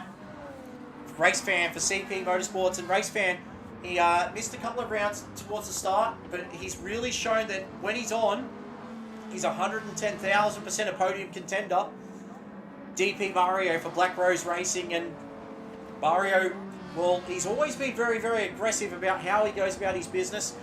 Tends to cost him in terms of tyre and fuel, but make no mistake about it, he is definitely a quick driver in his own right. One of our championship contenders to Lunacy for Blacklight Motorsport, and wouldn't it be great if to Lunacy could send Blacklight off on a high after some very, very big results this season, a couple of big race wins, and while Lenosius has had some moments. Lunacy's been there to take the chocolates. One more big result is all he needs, and then it's on. Evil Evo for Doghouse Motorsport, and Evil Evo's probably been the surprise package of the season in that Alpha. While his teammates have struggled at times to get accustomed to that car, Evil Evo's been able to make it really work. P3 in the championship fight at the moment, and he'll have a couple of big drop rounds to utilise. So keep your eyes peeled on what he does as Stickers smacks the wall. As Dadson in the Dadson Racing Bacchus Brewing car, and of course end of the season he'll lose that beautiful yellow window banner. Of course, champions getting that beautiful gold/yellow window banner for being championship in their respective divisions. In Dadson's case, Division 3 champion last season. Really found a home here in Division 2 and looks very, very comfortable. We'll see what he gets into next season though. PLE Black Friday for Red Mist Racing, and Black Friday, he's getting more and more adjusted to this Sector 1 scene, and he's been getting quicker as well. You've seen a lot of pace come out of him at times, and then there's just been moments where he's struggled, but looks like he might be a bit comfortable in the car in terms of what we've heard from our co-commentators tonight. It'll be one to watch. Pat Starr for Doghouse Motorsport, and he too will be looking forward to throwing the Alpha off a cliff, so to speak. He's not really had the results that have been what's the word I'm looking for? Befitting his driving style. That's the one. It's a very elegant description there, I was Karen. going to say, that's fairly big words for a Sunday afternoon there, Karen. That's probably true. As we keep tabs on Lenosius, and yeah, our Division 2, I would say, championship leader until last round, he's got to have a big one tonight. He can't afford to drop points, especially since he's already used, I'd say he used 2 drop rounds. Was away for round 1, and he was away for another round a couple of rounds ago. I think it might have been, he was there for Spa. I think it might have been the one after that. I'm not too sure, but we'll keep you posted.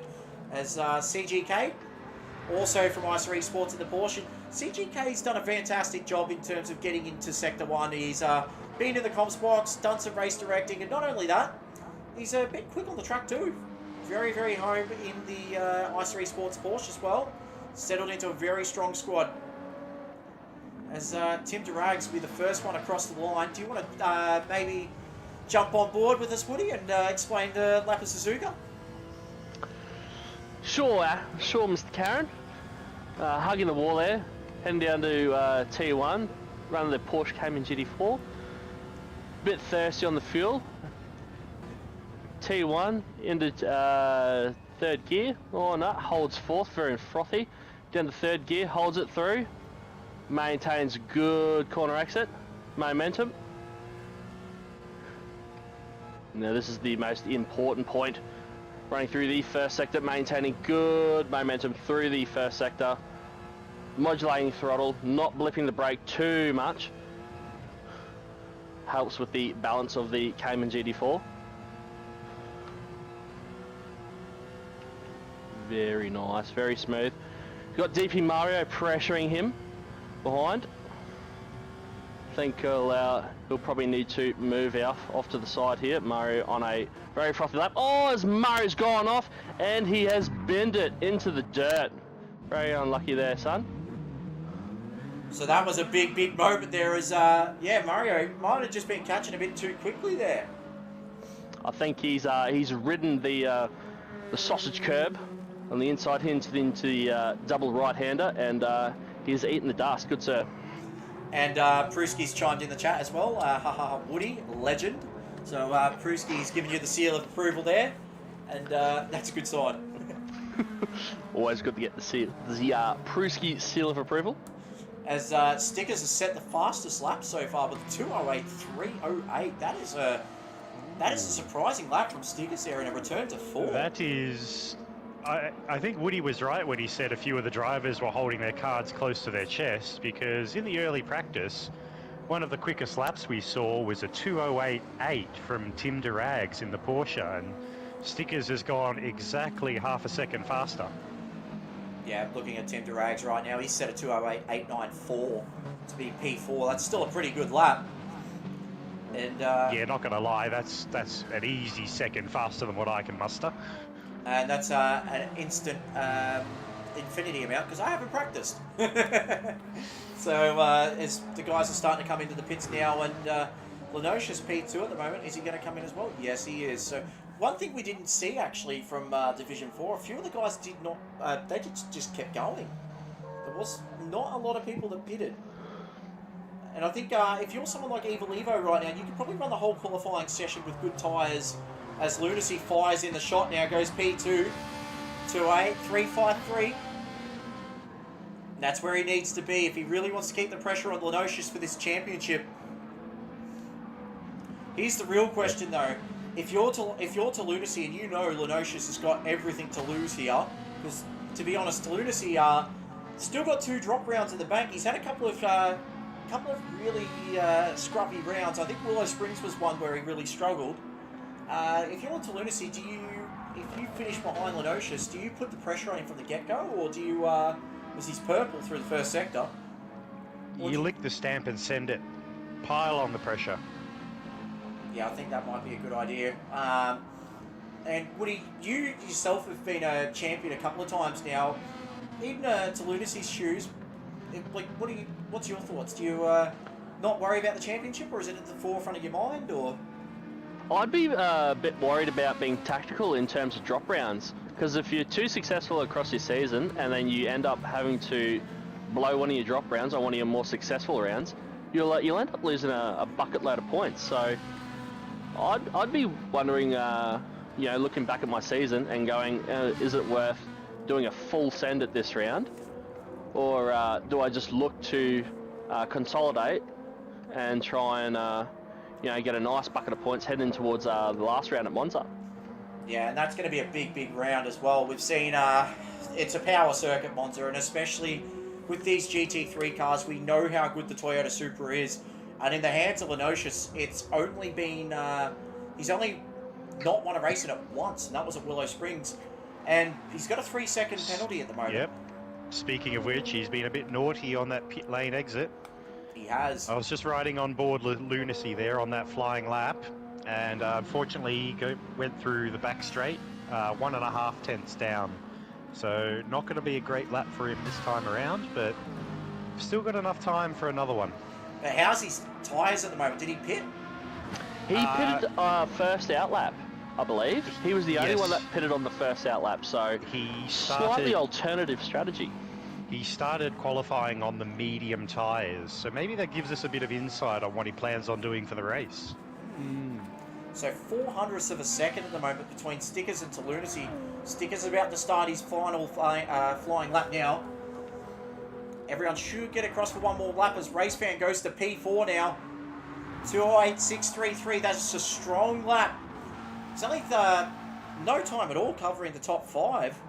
Actually, top 6 looking at this. So less than half a second covering the top 6 as DP Mario's purple here. This is interesting right now. If DP Mario is going to throw the kitchen sink, he's going to have to throw everything that goes with it as well, including the mirror, the bath, everything. Have you got a mirror and a bath in your kitchen?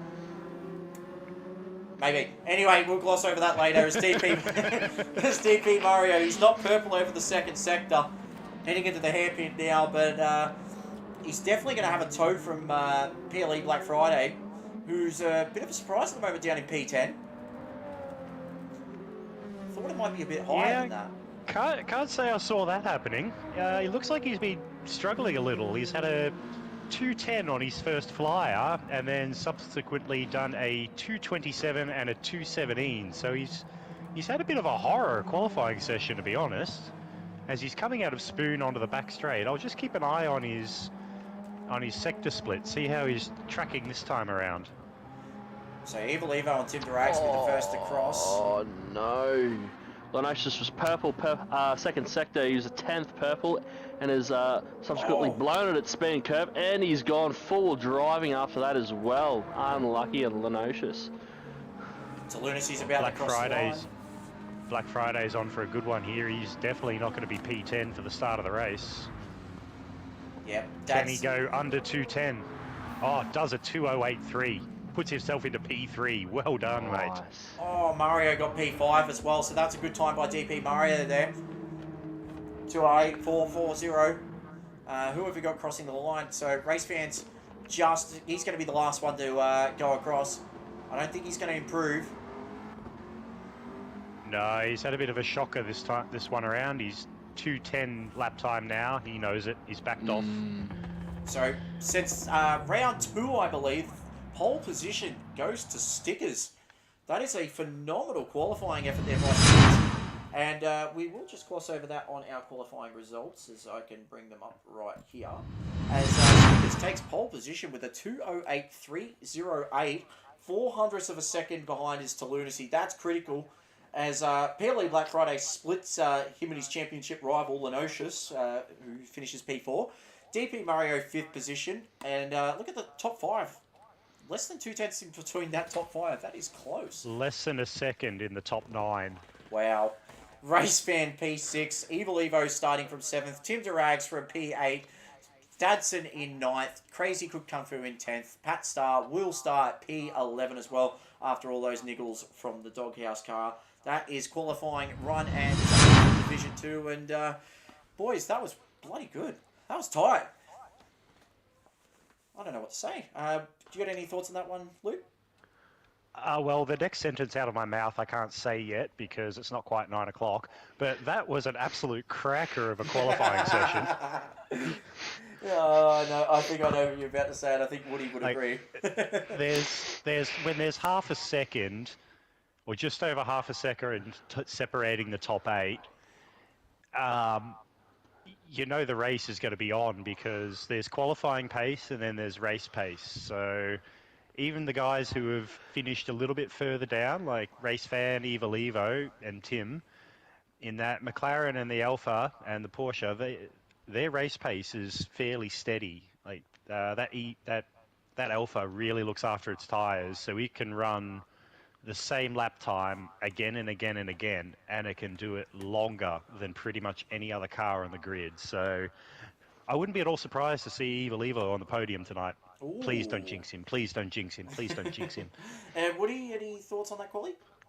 Quite interesting to note that inside the top 4, 3 of those top 4 are Supras, notoriously fairly average getting off the line, and the Ferrari, I'm not sure how that's off compared to the Supra off the line, but I would assume that it's fairly deadly off the line, so I'd expect him to take the lead into T1, which is fairly detrimental to Lenocious, especially at the start of the race. So fingers crossed Lenocious doesn't get too complacent, and he'll almost certainly lose out to DP Mario and potentially Race Fan as well. So going to be looking at a rough start to the race for him. So he'll be looking to maintain composure throughout the race and try and move his way forward throughout. Yeah, and Evil Evo as well in the Alpha. That thing jumps off the line like an absolute jet.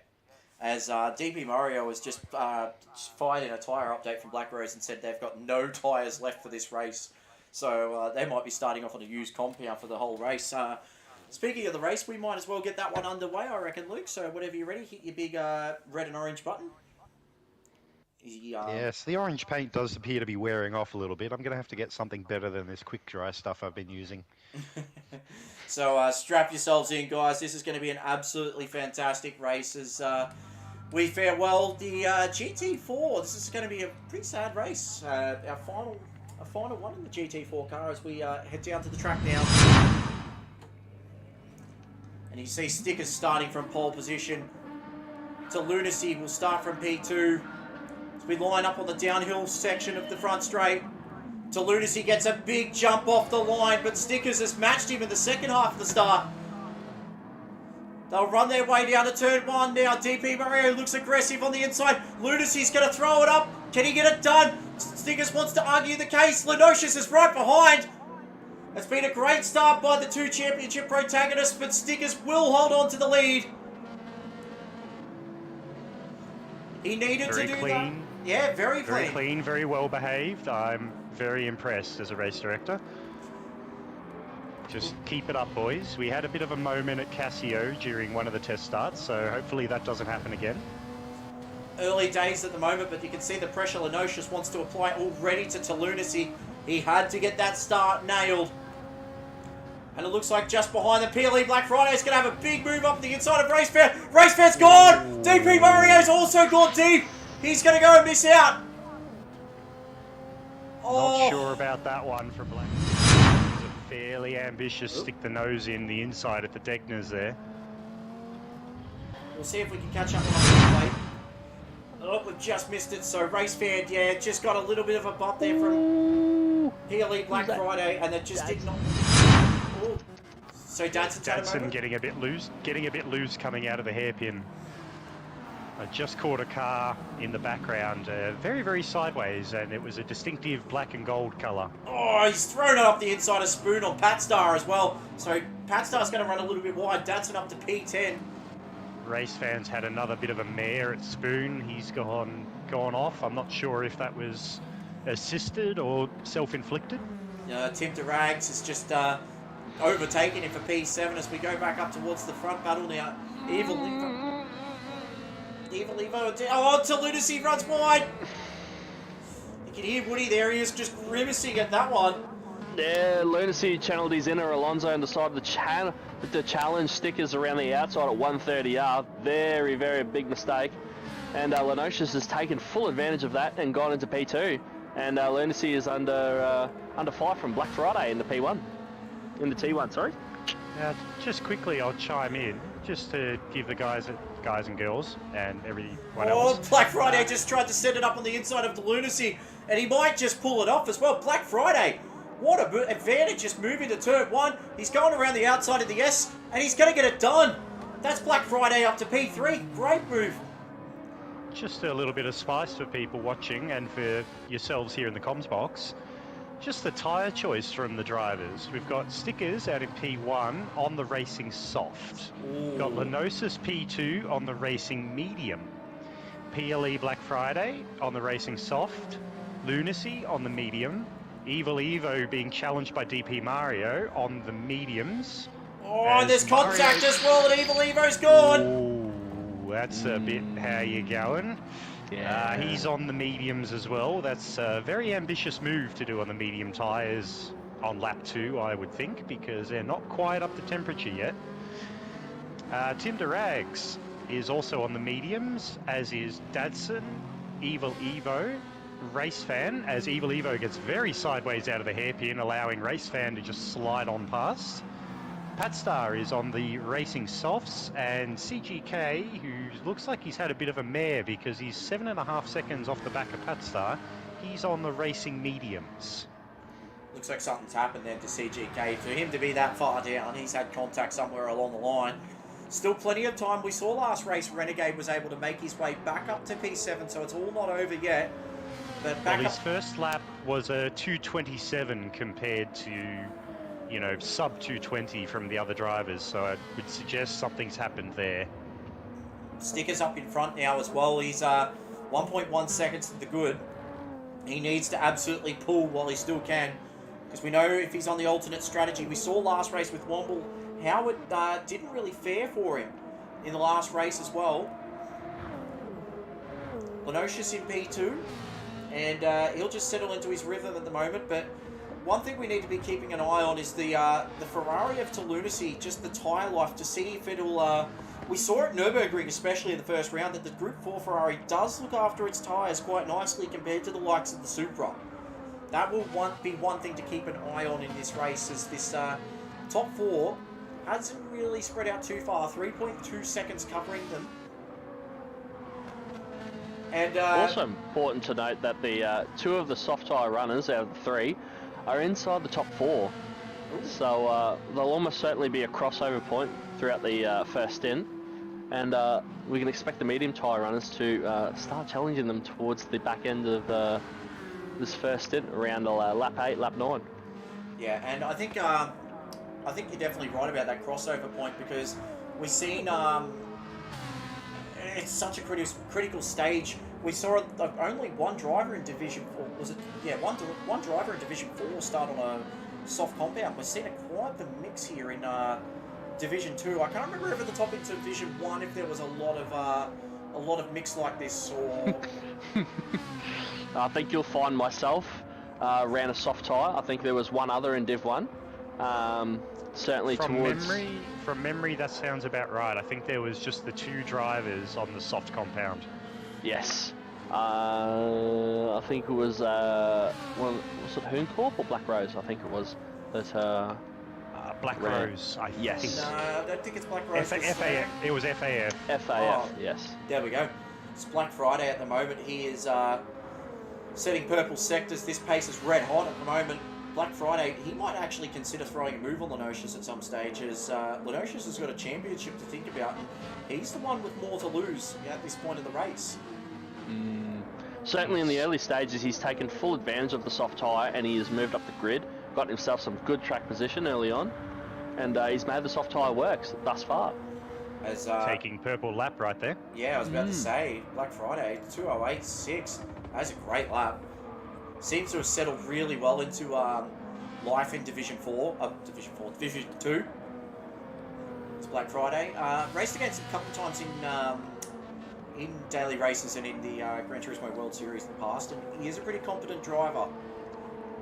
As are all of them. I raced against him in another league, GT Champions, and was comprehensively trounced by him. So yes, he's a very, very decent driver.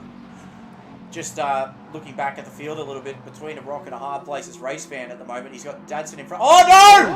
Oh no! That's lunacy gone! The Ferrari has exploded. That is huge! That is championship changing stuff! That is massive, and what that has done, that is not just a get out of jail free card, that is the keys to the whole prison to Lenosius. That is enormous for the championship aspects. I was riding on board with him, and that engine just let go in spectacular fashion. That is enormous for this championship. This championship hangs on a knife edge already, and with Lenosius, he is just being gifted the opportunity to absolutely capitalise on this Division 2 title. Oh dear. Just having a look down in the pit lane, and there are some very, very unhappy mechanics down in the Blacklight Racing Garage. There's a few spanners and a few helmets going flying in sheer frustration at the moment. And you've not a pretty sight, and I feel for them. You've got to feel bad for them. They have been his late season resurgence prior to lunacy. At one stage, Lenosius looked like he had the championship basically sewn up, and yeah, to lunacy has just come out of nowhere, just thrown absolute left rights, and that might just be the good night. Oh, speaking of left, right, good night, there's a lovely little three-way going here with Dadson, Race Fan, and Evil Evo. Yeah. There's no tyre disparity between the three, and Dadson is really coming under pressure as Race Fan will slide on by before T1. The little Evo hasn't quite got the legs down the straight, but make no bones about it, it will be right on that Mercedes rear bumper through the Dunlop curves. And if you think about it, this is actually Division 3 champion versus Division 3 champion in the past, because Race Fan is a M3 Challenge winner of Season 2 of the Division 3 Challenge. So this is a pretty good indicator for Dadson to see where he's actually at in terms of his pace, compared to someone like Race Fan, who's been in these groups for these higher groups for a little while. As looks like something going on a bit ahead of us at the moment. Black Friday and Lenosius. Black Friday hasn't let that gap go. His Race Fan! Oh no! Ooh. Has he gone wide? I'm just trying to And catch Dadson's got the run ahead of him, coming out of the second right-hander into the hairpin. So Race Fan made a mistake. He decided to ride the sausage curve just a little bit too aggressively, and Dadson's got the run back through him. Yeah, when you go through Degna 1 like that, and you've got to be so careful, because if you do hit that sausage curve, it can spin you well out into the weeds, where Race Fan's already been on lap 1. And yeah, just ruins your run into Degna 2 if you're not careful, as Race Fan's getting a bit aggressive now. He's really wanting to make a move now on Dadson. Going through Spoon Curve now. He'll have a big run down the straight. Looks like the Mercedes we saw last race, it had good pace towards the end of its stints, so we'll have to keep an eye on that one. Just been keeping an eye on that gap between Black Friday and Lenosius, and it stayed rather stagnant at around the 6-7 tenths mark for the last lap or so, and I think that might be because Black Friday is using quite a bit of the car to try and keep pace with him. Oh, Evil Evo around the outside of Casio Triangle. Can he get it done? Oh, he goes wide. Oh, no! Oh, Oh, no! Both Race Fan and Pat Star on the final turn. Oh my. Oh, that's big. That's big. So Evil Evo gets the run, but then just escorts him wide. Race Fan just unfortunately into the weeds, and Pat Star there just has absolutely nowhere to go. So that was a... Oh... That's unfortunate. Not gonna lie, poor Race Fan is having an absolute mare this round. Maybe not quite as bad as the Blacklight Ferrari, but it's certainly not far off. Like, heart goes out to him. Some races just don't go your way, and this appears to be one of them for him, unfortunately. There are plenty of puns and anagrams and all that sort of stuff I can think of for a situation like that, and none of them are G-rated, so I can't say anything at all. Anagrams. Yeah, that. And Are you sure? Is it anagrams or is it synonyms, whatever it is? I don't know. Analogy? Analogies, yes, that. Anyway, it's we'll just keep on there with the action now. And Tim DeRags is up to P4. He's doing a fantastic job. he's doing a fantastic job, but his fuel's a bit it's a bit less considered to the Supras ahead. Mind you, Lenocious at this point in the race, 1.1 off the back of stickers. He's gaining. The crossover point has well and truly begun. Well, we'll expect to see him make a move probably in the next lap or two. Now, should we get into an APR tyre and fuel update, Karen, before any of the pit stops happen and completely messed with our running order? Yep, and as we saw last week, when the APR fuel and tyre update happens, chaos ensues. So, Captain Boy, you take the way for the APR automatic fuel and tyre update. You're in safe hands. I might handball this one over to Woody, our guest commentator for this evening. Woody, take it away, mate. Oh, Roger that. Alrighty, so we've got stickers out front, leading the way. He's been leading since the off. His tyres are looking a bit sad at the moment. His fuel, he's over 50%. We'll say it's about 55, 56%. Looking fairly alright. He's making them last way better than I did in Div 1. Props to him, mate. We go back to Lenocious. P2 closing in. He's down to 1 second. On the medium tyre, rough. A little bit slightly thirsty on fuel. We'll say it's about a 53, 54% fuel. But on the medium tyre and closing. So as you can see, in the first sector, he's gained about 3/10 there. So medium tyre working good for him on the crossover. On the flip side, Black Friday, roughly same position as stickers, tyre-wise. Fuel-wise, he's a little bit thirstier than him, roughly around the same as Lenocious. So bit of A, bit of B, you'd say. Tim DeRags in the Porsche, thirsty Porsche. And thirsty tyres, mate. Not looking good for him. Looking back to DP Mario.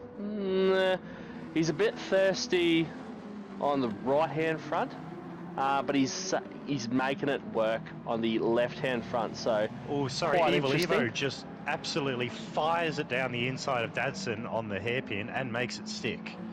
What a fantastic move that was. Yes, you'll see he's got a comprehensive tyre advantage on the medium compared to the Mercedes, so making the Alpha work with the lighter chassis and much better chassis compared to the Mercedes SLS. Oh, he's lost it! He's gone! Oh, he's well and truly gone off. Evil Evo has been... He's just put himself into the Shadow Realm. That is Curse 101.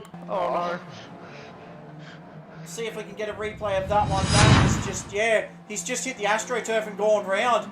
That sent him into the absolute weeds. He's so lucky on the back into the re-entry that he didn't absolutely smack into CGK there. I think he was ghosted at the time, but that's put him down into P8. The old commentator's curse. So back to Crazy Good Kung Fu, I think we were up to. Yes, so Crazy Good Kung Fu, compared to his teammate, he's doing a bit better than him. He's managing to save a bit of tyre, and he's got a bit of tyre in hand as well. Unfortunately for him, he doesn't have track position, so he'll be looking to capitalise later in the race with the soft tyre. Evil X, Yeah, he's got plenty of tyre. He's got plenty of fuel. From this point, he could probably continue on. But I'll say he'll probably be looking to pit around lap 12 and capitalise on the soft tyre and the lack of tyre wear on that Alpha. Contrast to his teammate running the soft tyre, making him last pretty good, so he could probably go on until like lap 13 or so. He's got some fuel in hand as well, not as much as his teammate. He's probably running about a 47% advantage at the moment. And race fan behind in the McLaren, running a medium tyre and roughly around the same fuel as Pat Starr. So he'll be running the soft tyre on the back end, so he'll be looking to make some moves. And that is your APR Performance Fuel and Tyre Update, brought to you by the collaboration of Carbon Boy and Woody, APR Automotive. You're in safe hands. And speaking of APR, Lenosius has taken the lead of this race, and this is danger signs now. 1.4 to the good, and he's getting away. That crossover point that Woody mentioned earlier has certainly come into effect. Sticker's front tyres are down to about 5% left. They are absolutely cooked. Yeah, I think it's also important to note that Sticker's tyres are a little bit worse than PLA Black Friday. So Black Friday with a bit better front tyre save at the moment. Maybe he's running a slightly different brake bias potentially. Yeah, Black Friday's doing a great job here as well. And P2, if he can get that tonight, he'd be very, very happy with that result. And especially Red Mist. They've had a very, very tough season. Lost a couple of drivers due to real life or illness or anything like that. And they've found a couple of really good gems in Levenspiel and PLE Black Friday. Black Friday especially has been impressive.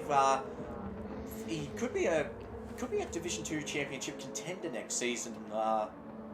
Depending on which way we go, of course. So keep your eyes peeled on him as we look back at the field a little bit at the moment. Dadson's clear now. He's P6. He's got absolute space. He would be feeling the pressure he was under from both Evil Evo and Race Fan, and would certainly be breathing a few big sighs of relief, having not being involved in those incidents, just being given that basically a free kick to his current position through, well, no discrediting his own driving, of course. Well, Stickers, speaking of footy terms, I think Stickers is about to get tackled, and yeah, he might be able to give away a free kick of his own here, because PLE Black Friday is really starting to pressure him. So they go through the hairpin now, and just, yeah, looks like, oh, PLE Black Friday just runs a little bit wide there. Didn't need to do that on the way to Spoon. He could have had a really big move up the inside, but looks like Stickers will just hold station for now. Black Friday just seems to have the upper hand at this point, but Lenosius is starting to creep away a little bit. I think he'll be looking to make his move just before 130R, put the pressure on him. As you can see, he's looking up the inside now. He's got a strong run on the back straight leading into 130R. Yeah, you can see the mirrors of Stickers Lightning Motorsport Supra are full. They're well air conditioned, these Supra drivers.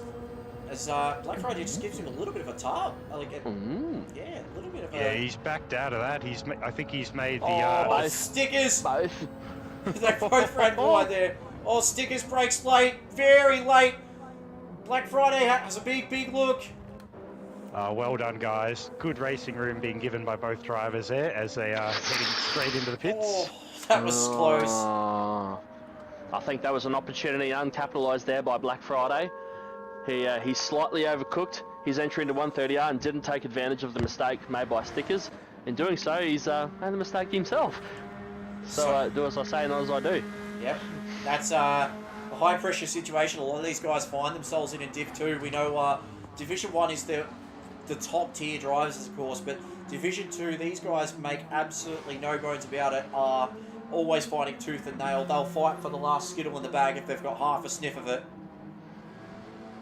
Well, let's face it, it's battle for sheep stations from P1 right down to the last place on the grid, mate. Yep. As Lenosius now, this is a critical stint for him on the medium tyre. You know, 2:10.9 last lap. Ooh. So... Now, critical here, Black Friday has come out ahead of Stickers in the pit stop. He's slightly underfueled to gain track advantage here.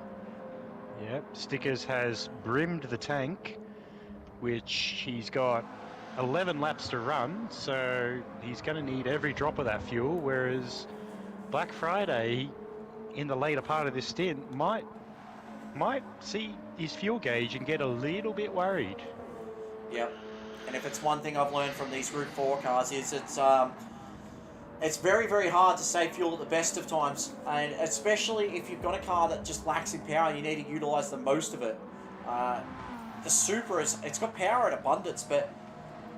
Oh, someone's gone off in front, and it looks like it's Patstar. Patstar's gone round.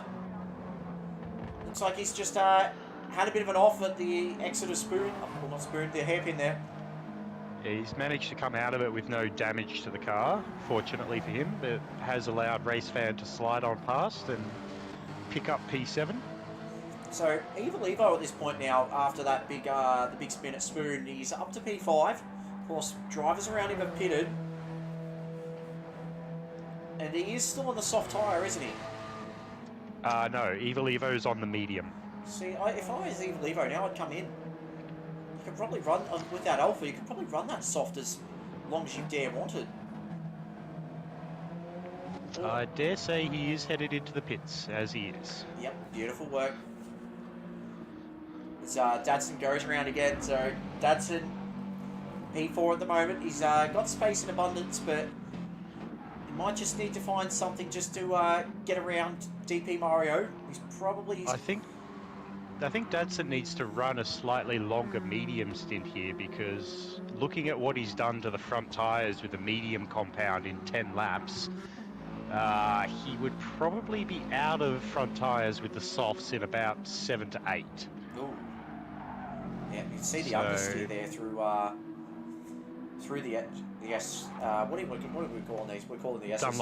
Dunlop S's. Oh no, we're going through Dunlop curve now. So yeah, the Mercedes has been a bit of a weird package this season. Everyone was really unsure about it, and the boys at Dadson Racing did like it. And the Group 4 SLS is it's good at a lot of things, but it's not an overly great car at anything. It's pretty much the same as the 911 in the GT3s. I'll tell you what, just looking at Lenosis's tyres at the moment, I know he's on the medium compound, but as he comes around Spoon on lap 11, his fronts have still got about near on 40% life to them. Say 35 at worst. Yeah, he's done a great job of looking after those tyres. Very impressive compared to Tim Rags at the moment. Slightly worn front right compared to Lenosis, and then we look back to DP Mario, even more front tyres at the moment, especially front right. So he's done a very, very good job, and he could continue for another lap optimally, and then switch to the soft tyre, which he goes around again. So we found our battle of the moment. At the moment, it is Race Fan versus Patstar, and it looks like this one's definitely on. Patstar, he had that little bit of an off. He hasn't let Race Fan go. Jump on board now the CP Motorsports McLaren, and they head through 130R. You can see Patstar is just hanging around like a seagull to a chip at this point. Tim DeRags and DP Mario both go around for another lap, as does Dadson and CGK. Looks like Race Fan's coming. Oh, Race Fan's clobbing the wall! Oh, that's... Oh, that is... No, that's important. Race Fan's turned around. He's going to get into the pit lane successfully. Reset him on the track. Another lap, and that'll be detrimental to his race. You saw there, he just absolutely smashed it into the tyre bundle there. Poor old Race Fan. He's just having absolutely no luck tonight. The nightmare is continuing. Oh, dear. And, oh boy. yeah, the nightmare is continuing, all right, because Lenosius at the moment has an 11.8 second lead. He's yet to pit. That impact from Race Fan, he will have damage from that too. That's given Patstar a bit of a free kick as well. There is no damage showing on the indicator for him. There's a Really? few marks on that front bar. It's not looking healthy, but no damage. He does have a 3-second penalty for crossing the pit entry line, though. That is so harsh. Oh. That is rubbing salt and vinegar into the wound. That's not just rubbing salt and vinegar in the wound. That you may just amputate the wound. That's painful. Oh no. So race fans' horror night continues here in Suzuka, of course. And yeah, it looks like that's allowed Pat Star into P6 and arguably his best result of the season so far. He's really struggled in that Alpha this season. He's had a couple of races where he's really had some big offs, and there's been a couple of races as Lenosius pits. A couple of races where he's been hit out with contact. But he's got PLE Black Friday just behind him at this point of the race. Tim DeRags into the pits with a slight disadvantage in fuel behind Lenosis. And Mario goes around again. That's yeah, that's a bit of a interesting. That's a bit of a question mark. I think he's very hesitant with the soft tyres on that on the front end of that Silvia. We saw in the practice session that Silvia was chewing front tyres like they were candy, and he just doesn't look confident that he could make them last for an extended period of time. Yeah, I think that might be the case here. He's got a 5-second gap at the moment to Dadson, so what do you do if you're Dadson here as well? Because you could seriously undercut at this point and really make some time. I think Dadson's holding on for dear life at the moment because that front right tyre is checked out. It is no longer there. Oh dear. Yeah, it's already on the plane back overseas at the moment. It's checked out well and truly this point. I guess the question at beg would be, are they holding out for maybe a bit of rain towards the end of this race? Ooh. Yeah, that would spice things up a lot, actually, because we know a couple of these guys do point blank not like the rain. We know that Lenosius, he doesn't mind it, and we saw at the Spa Enduro, he wasn't afraid of the rain at all, and drove really well. He got himself a P2, I think, because, no, was it P2 or P3? I think it was P2, because Lenosius, yeah, he had that really rough start in that Enduro, and Lunacy definitely won that one. It was, I think, 22 or 23 seconds ahead was Lunacy of Lenosius, so we'll have to keep our eyes peeled in that one. Chat, you might have to help me out with that. We've heard 20 likes as well on the stream tonight, so fantastic work to everybody. See if we can hit 25, hopefully we can. As the gap between Lenosius and CGK here is absolutely plummeting. Same with Pat Star and Black Friday as well. Pat Star, he's... yeah, Pat Star hasn't pitted yet. He could... Black Friday needs to get past him quick smart here, because if he wants to have any chance of catching Lenosis, who is on the soft tyres, whereas Black Friday is on the mediums, he needs to get past Pat Star as quickly as possible. But Pat Star is not making it easy for him, holding a very defensive line going through Casio. As but pulls into the pits, clears away for Black Friday. And Stickers has dropped back a little bit. He's 2.5 seconds behind Black Friday at the moment. I think Black Friday is going to end up driving to a delta at this point. He's got way less fuel than Stickers. He has extended that lead out, so I think he'll try and drive to a number and try and maintain that gap to Stickers and try and make up that fuel deficit that he undercut Stickers by on that pit stop. Although, speaking of fuel, Lenosis has even less fuel than Black Friday. Ooh. Can you imagine if Lenosius ran out of fuel? That... Yeah, we might have to sign him up to Deeds. I don't know about that. Oh, no. As, no, and he'll never hear the end of it either. But if Lenosius actually does run out of fuel, that would be massive for... he's purple. Yeah, that would be massive to Lunacy's chances at this championship as well. To Lunacy, he had a bit of a gap, but as we know, Lenosius couldn't afford a bad result tonight. And he's looking like he's going to take the best possible result out of this. As, talk about kicking your adversaries while they're down. He's going to rub salt into the wound well and truly tonight if he keeps going the way he's going at the moment. So one of the battles starting to brew up a little bit here. Evil Evo versus DP Mario. I nearly said Black Friday there, but Black Rose racing car of DP Mario is just falling behind Evil Evo here. I think Evil Evo's had quite a good comeback drive after his little off at 130R earlier. Yeah, he has. And looking very, very comfortable behind the wheel this season. He's always had an aggressive approach to how he approaches races. So the strategy, the way the car is driven, he's always at the top, trying to get the absolute most out of it. Sometimes it's cost him in terms of incidents or just using up the car too much, but he's having a pretty strong run tonight. And for his first season... Another battle to keep an eye on a bit later that's brewing at the moment is for P7 and 8 with Dadson and CGK. It's just over a second gap at the moment, but I've got a feeling that's going to close up really, really quick. Yep, and there's only 7 more laps in this one. So 2/3 of the way through at the moment. We'll go through the leaderboard as Lenosha 7.7 seconds to the good, but is a questionable mark on fuel there. As PLE Black Friday P2, he's 2.7 seconds clear against Stickers, so Stickers just starting to fall back a little bit.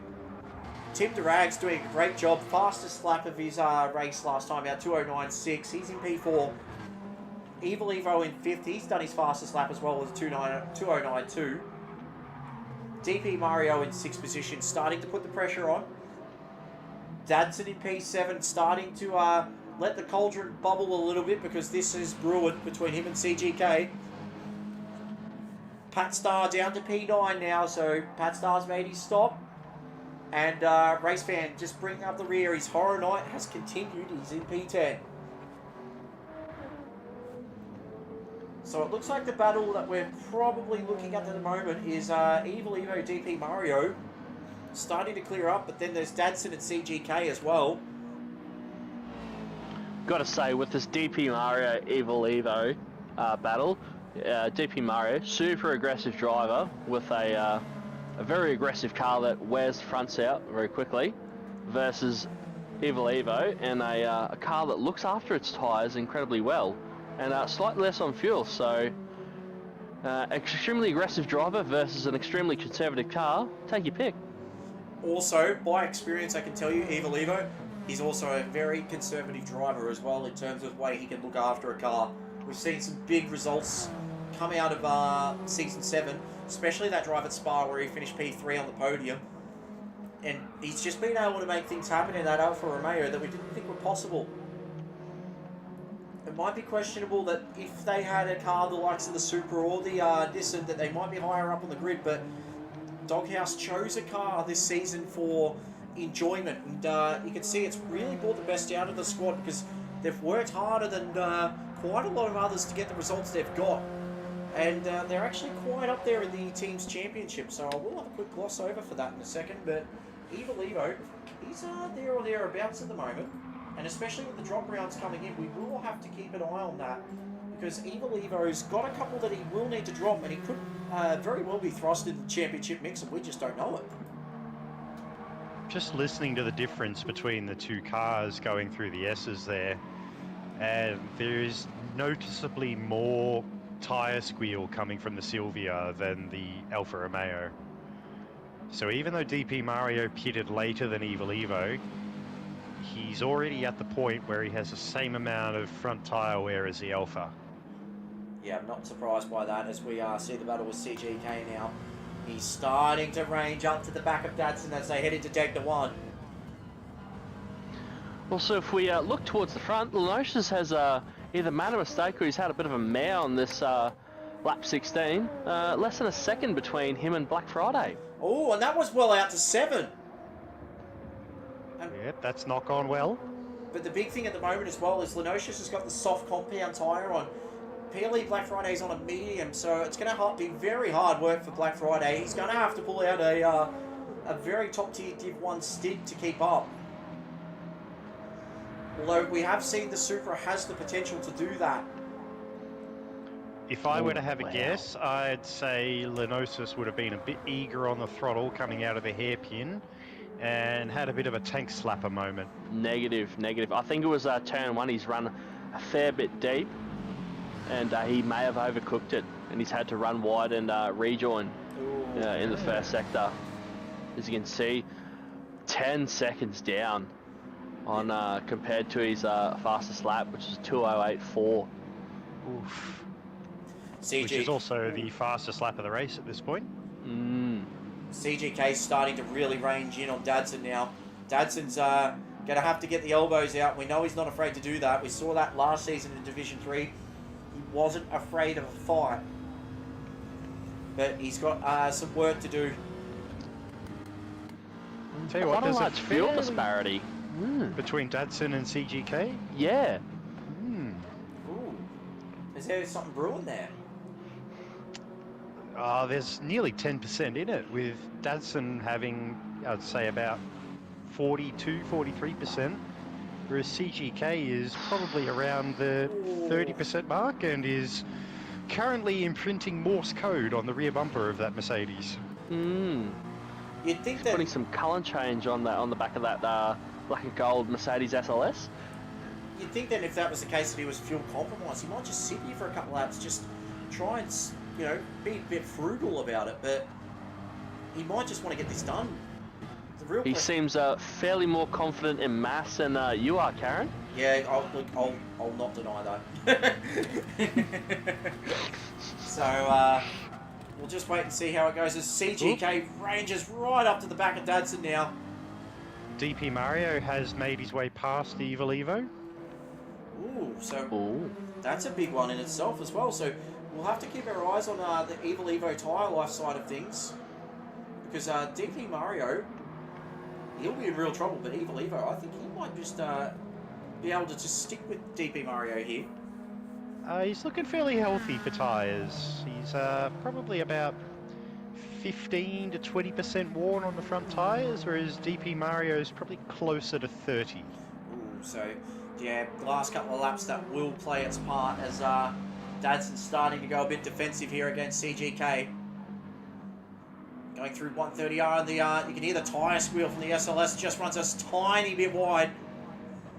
CGK braking deep into Casio curve, he just gets that better braking approach. Porsche right now. It takes a lot of curb. Yeah, the Porsche looks like it's on the rails. SLS with that the run out of the chicane there, absolutely huge, massive, nearly out to half a second down that straight. And it's two sort of contrasting styles the way these two go about it. You think that Porsche MR has got to work through the corners to try and gain its advantage compared to that SLS, big naturally aspirated V8, absolute monster down the straights. And Evil Evo's back on the rear bumper of Mario through the S's, coming up to Dunlop. Yep. He's certainly not letting this go away. Oh, DP Mario's definitely using a lot of tyre, you can see it. And just checking back at the front, that gap between Lenosis and Black Friday is back out to 3.8 seconds. So Lenosis is certainly not hanging around and suffering from any PTSD syndromes after his earlier bit of a shocker, and has decided to just put the head back down and the foot back down as well, and is taking full advantage of those soft compound tyres over Black Friday's mediums. But if we look back towards Stickers, he's coming under pressure from Tim Durags, who's on the soft tyre, whereas Stickers is on the medium compound tyre, so quite a bit of a disparity. And Tim Durags' car is quite a bit lighter too on fuel. He's about quarter tank at the moment compared to Stickers. He's just below half a tank at the moment, so quite a pace advantage. Tim Durags playing a 209.8 compared to a 210.5, so we'll watch this space over the next coming laps. Yeah, I think my maths might be correct here if I say that's a 7/10 of a second difference. I can't get my English right there. As yeah, Tim Durags has done a great job. He was 5.4 seconds behind when all was said and done out of the pits. So he's done a great job to get back into this. This podium battle definitely well and truly on at this point. CGK and Dadson side by side braking for Casio. CGK, he just... It's just gone a bit deep. Yeah, I think he wanted to hold the line and really make Dadson earn it, but if anything, that's really hurt him.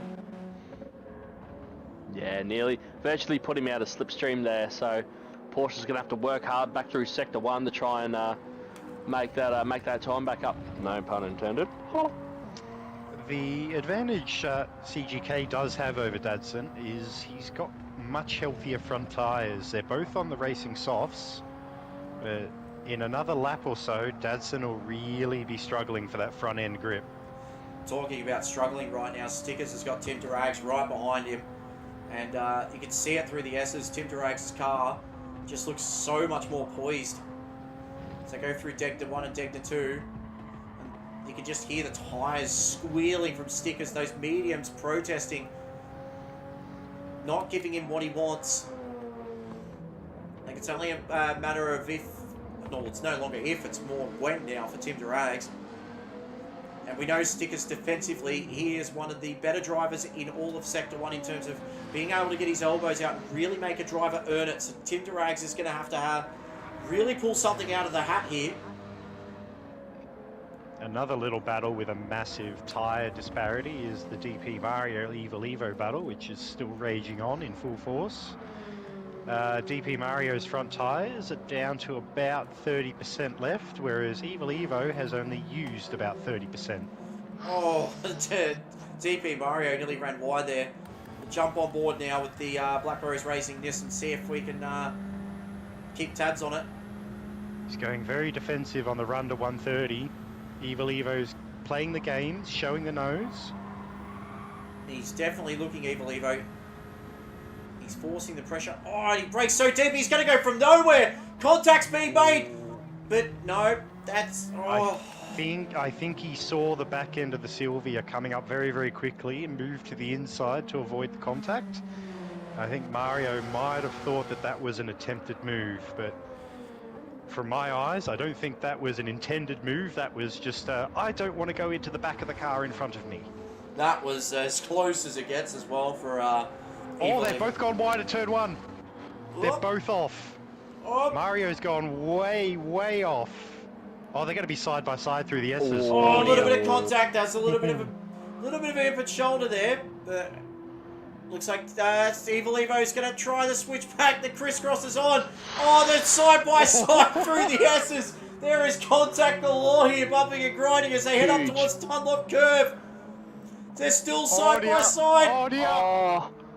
Hold on to your hats, guys, because this is great racing between these two. Doghouse versus Black Rose. If something's bad's going to happen, this is where it's going to happen, right here. Degda 1, DP Mario fires it up the inside, but he gets it done. That was fantastic racing through all of that first sector. Can Evil Evo hold on, though? Is he going to have a look up the inside of the hairpin?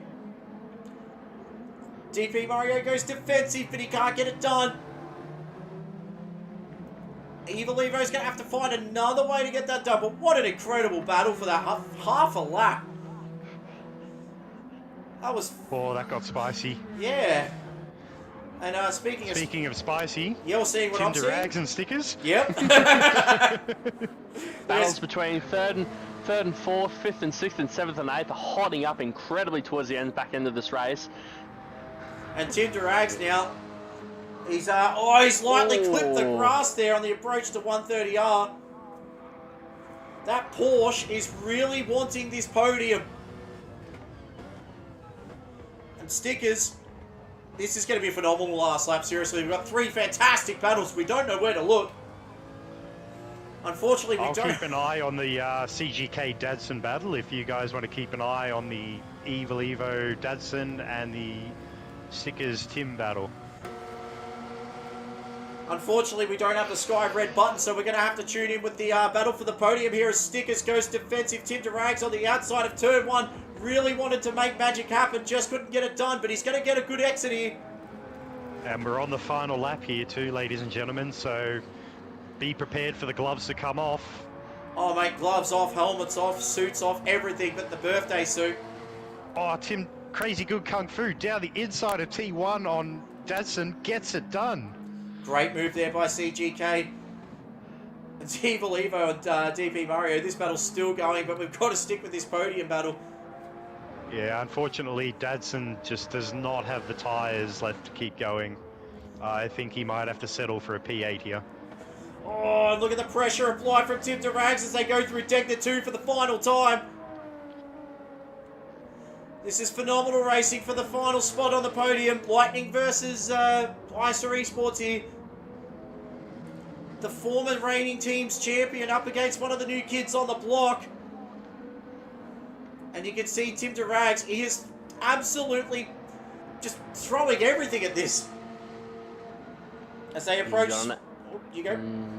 You got an excellent run out of the hairpin. He backs out of it into 130R, into Spurn Curb, and he'll be looking to get the run into 130R down the back straight. Stick is super defensive.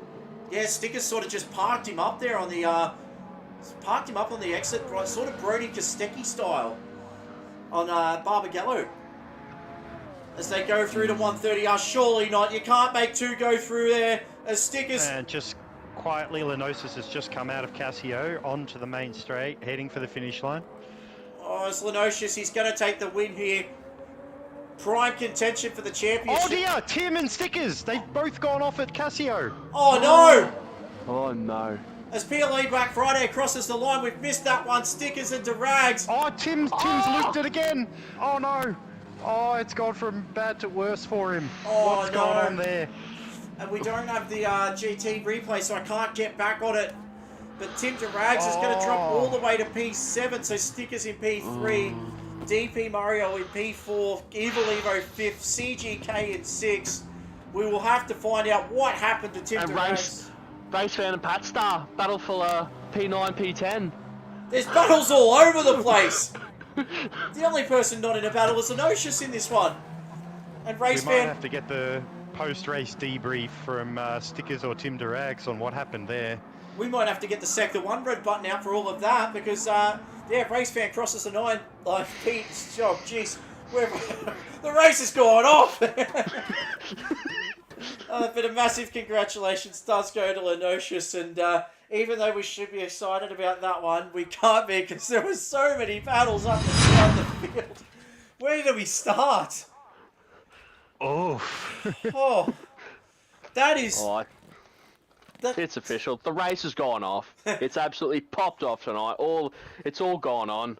You wanted action? You got it. Absolute banger race tonight. That was insane. Like, you just didn't know where to look. The last lap, there's 3 separate battles. But we better get back to the results, because there's going to be some words up and down pit lane after this one. But Lenosius takes the chocolates with the fastest lap as well to boot, a 2:08.4. PLE Black Friday will take a much-deserved P2. Stickers in P3. We have no idea what happened there at the final as we cut to Lenosius, so we'll find out more for you there. DP Mario in P4. He'll be pretty happy with that one. Holding off Evil Evo in an absolutely fantastic battle. CGK in P6.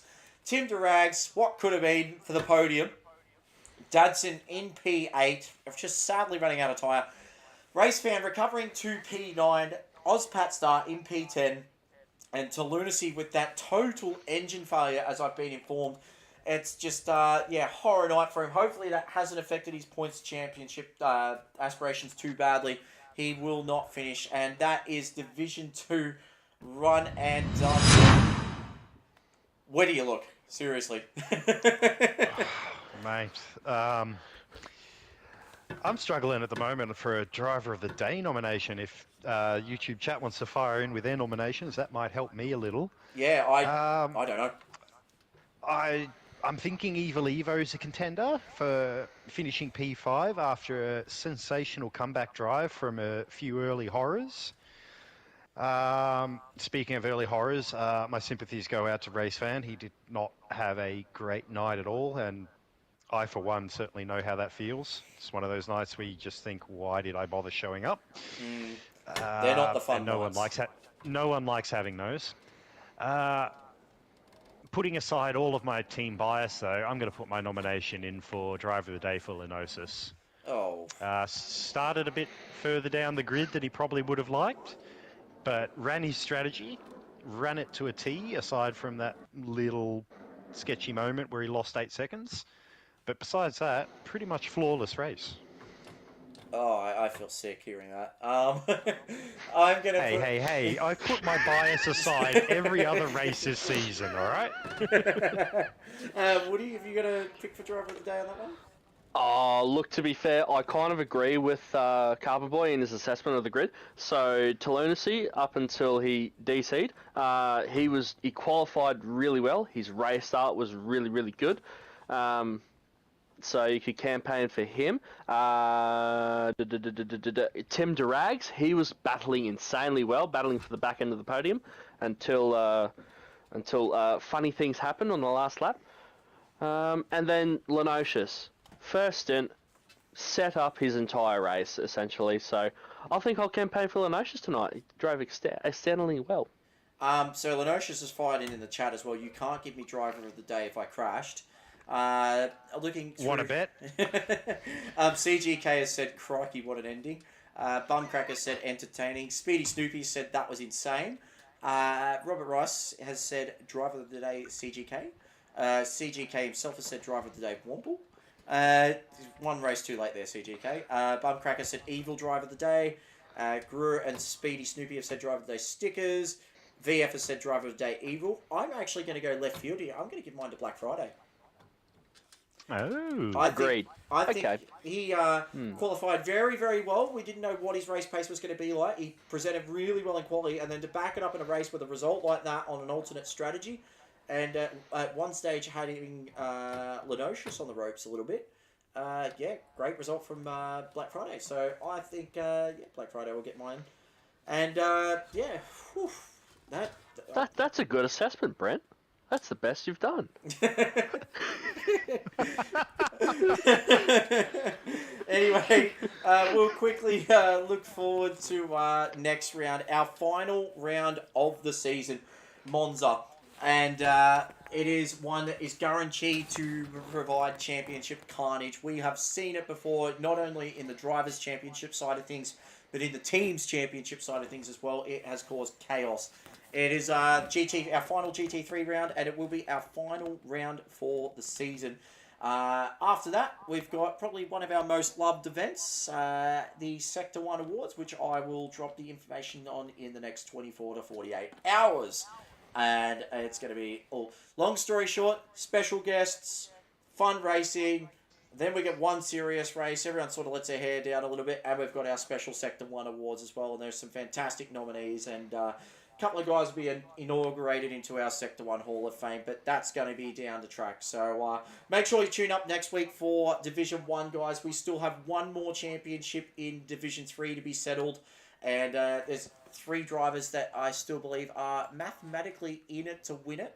So we will keep our tabs on that one. I think it's going to be a great result for Carbon Boy, who will be the Division 3 champion, if I'm correct. Am I right, Carbon Boy? You could not be further from the truth. No, as far as I can see from the points, it's between Boybegum, Bumcrack, and Freelix. Bumcrack carrying a 10-point championship lead after drop rounds. So it's going to take something special from Boybegum and Freelix to usurp Mr. Bumcrack, especially at the Temple of Speed Monza. After that, we've got Division 1, and sheesh, well, he's already cleaned up the championship. Can he clean up the last round? I think it's going to be... very, very tricky round for a lot of guys that aren't in the power packages such as the Supra. So we'll keep our eyes... I don't know, that McLaren is definitely something to keep an eye on. Yeah. And I'm just looking at the YouTube chat here. We've got a bit of a deadlock for driver of the day between Evil Evo and Stickers. So out of those two, I have taken the liberty of flipping a coin. I went head for Stickers, tails for Evo, and it has come up as heads. So I'm going to give my nomination to Stickers for driver of the day. Is that because you had to change? Well, you got to break a deadlock somehow. I'm surprised he's got change.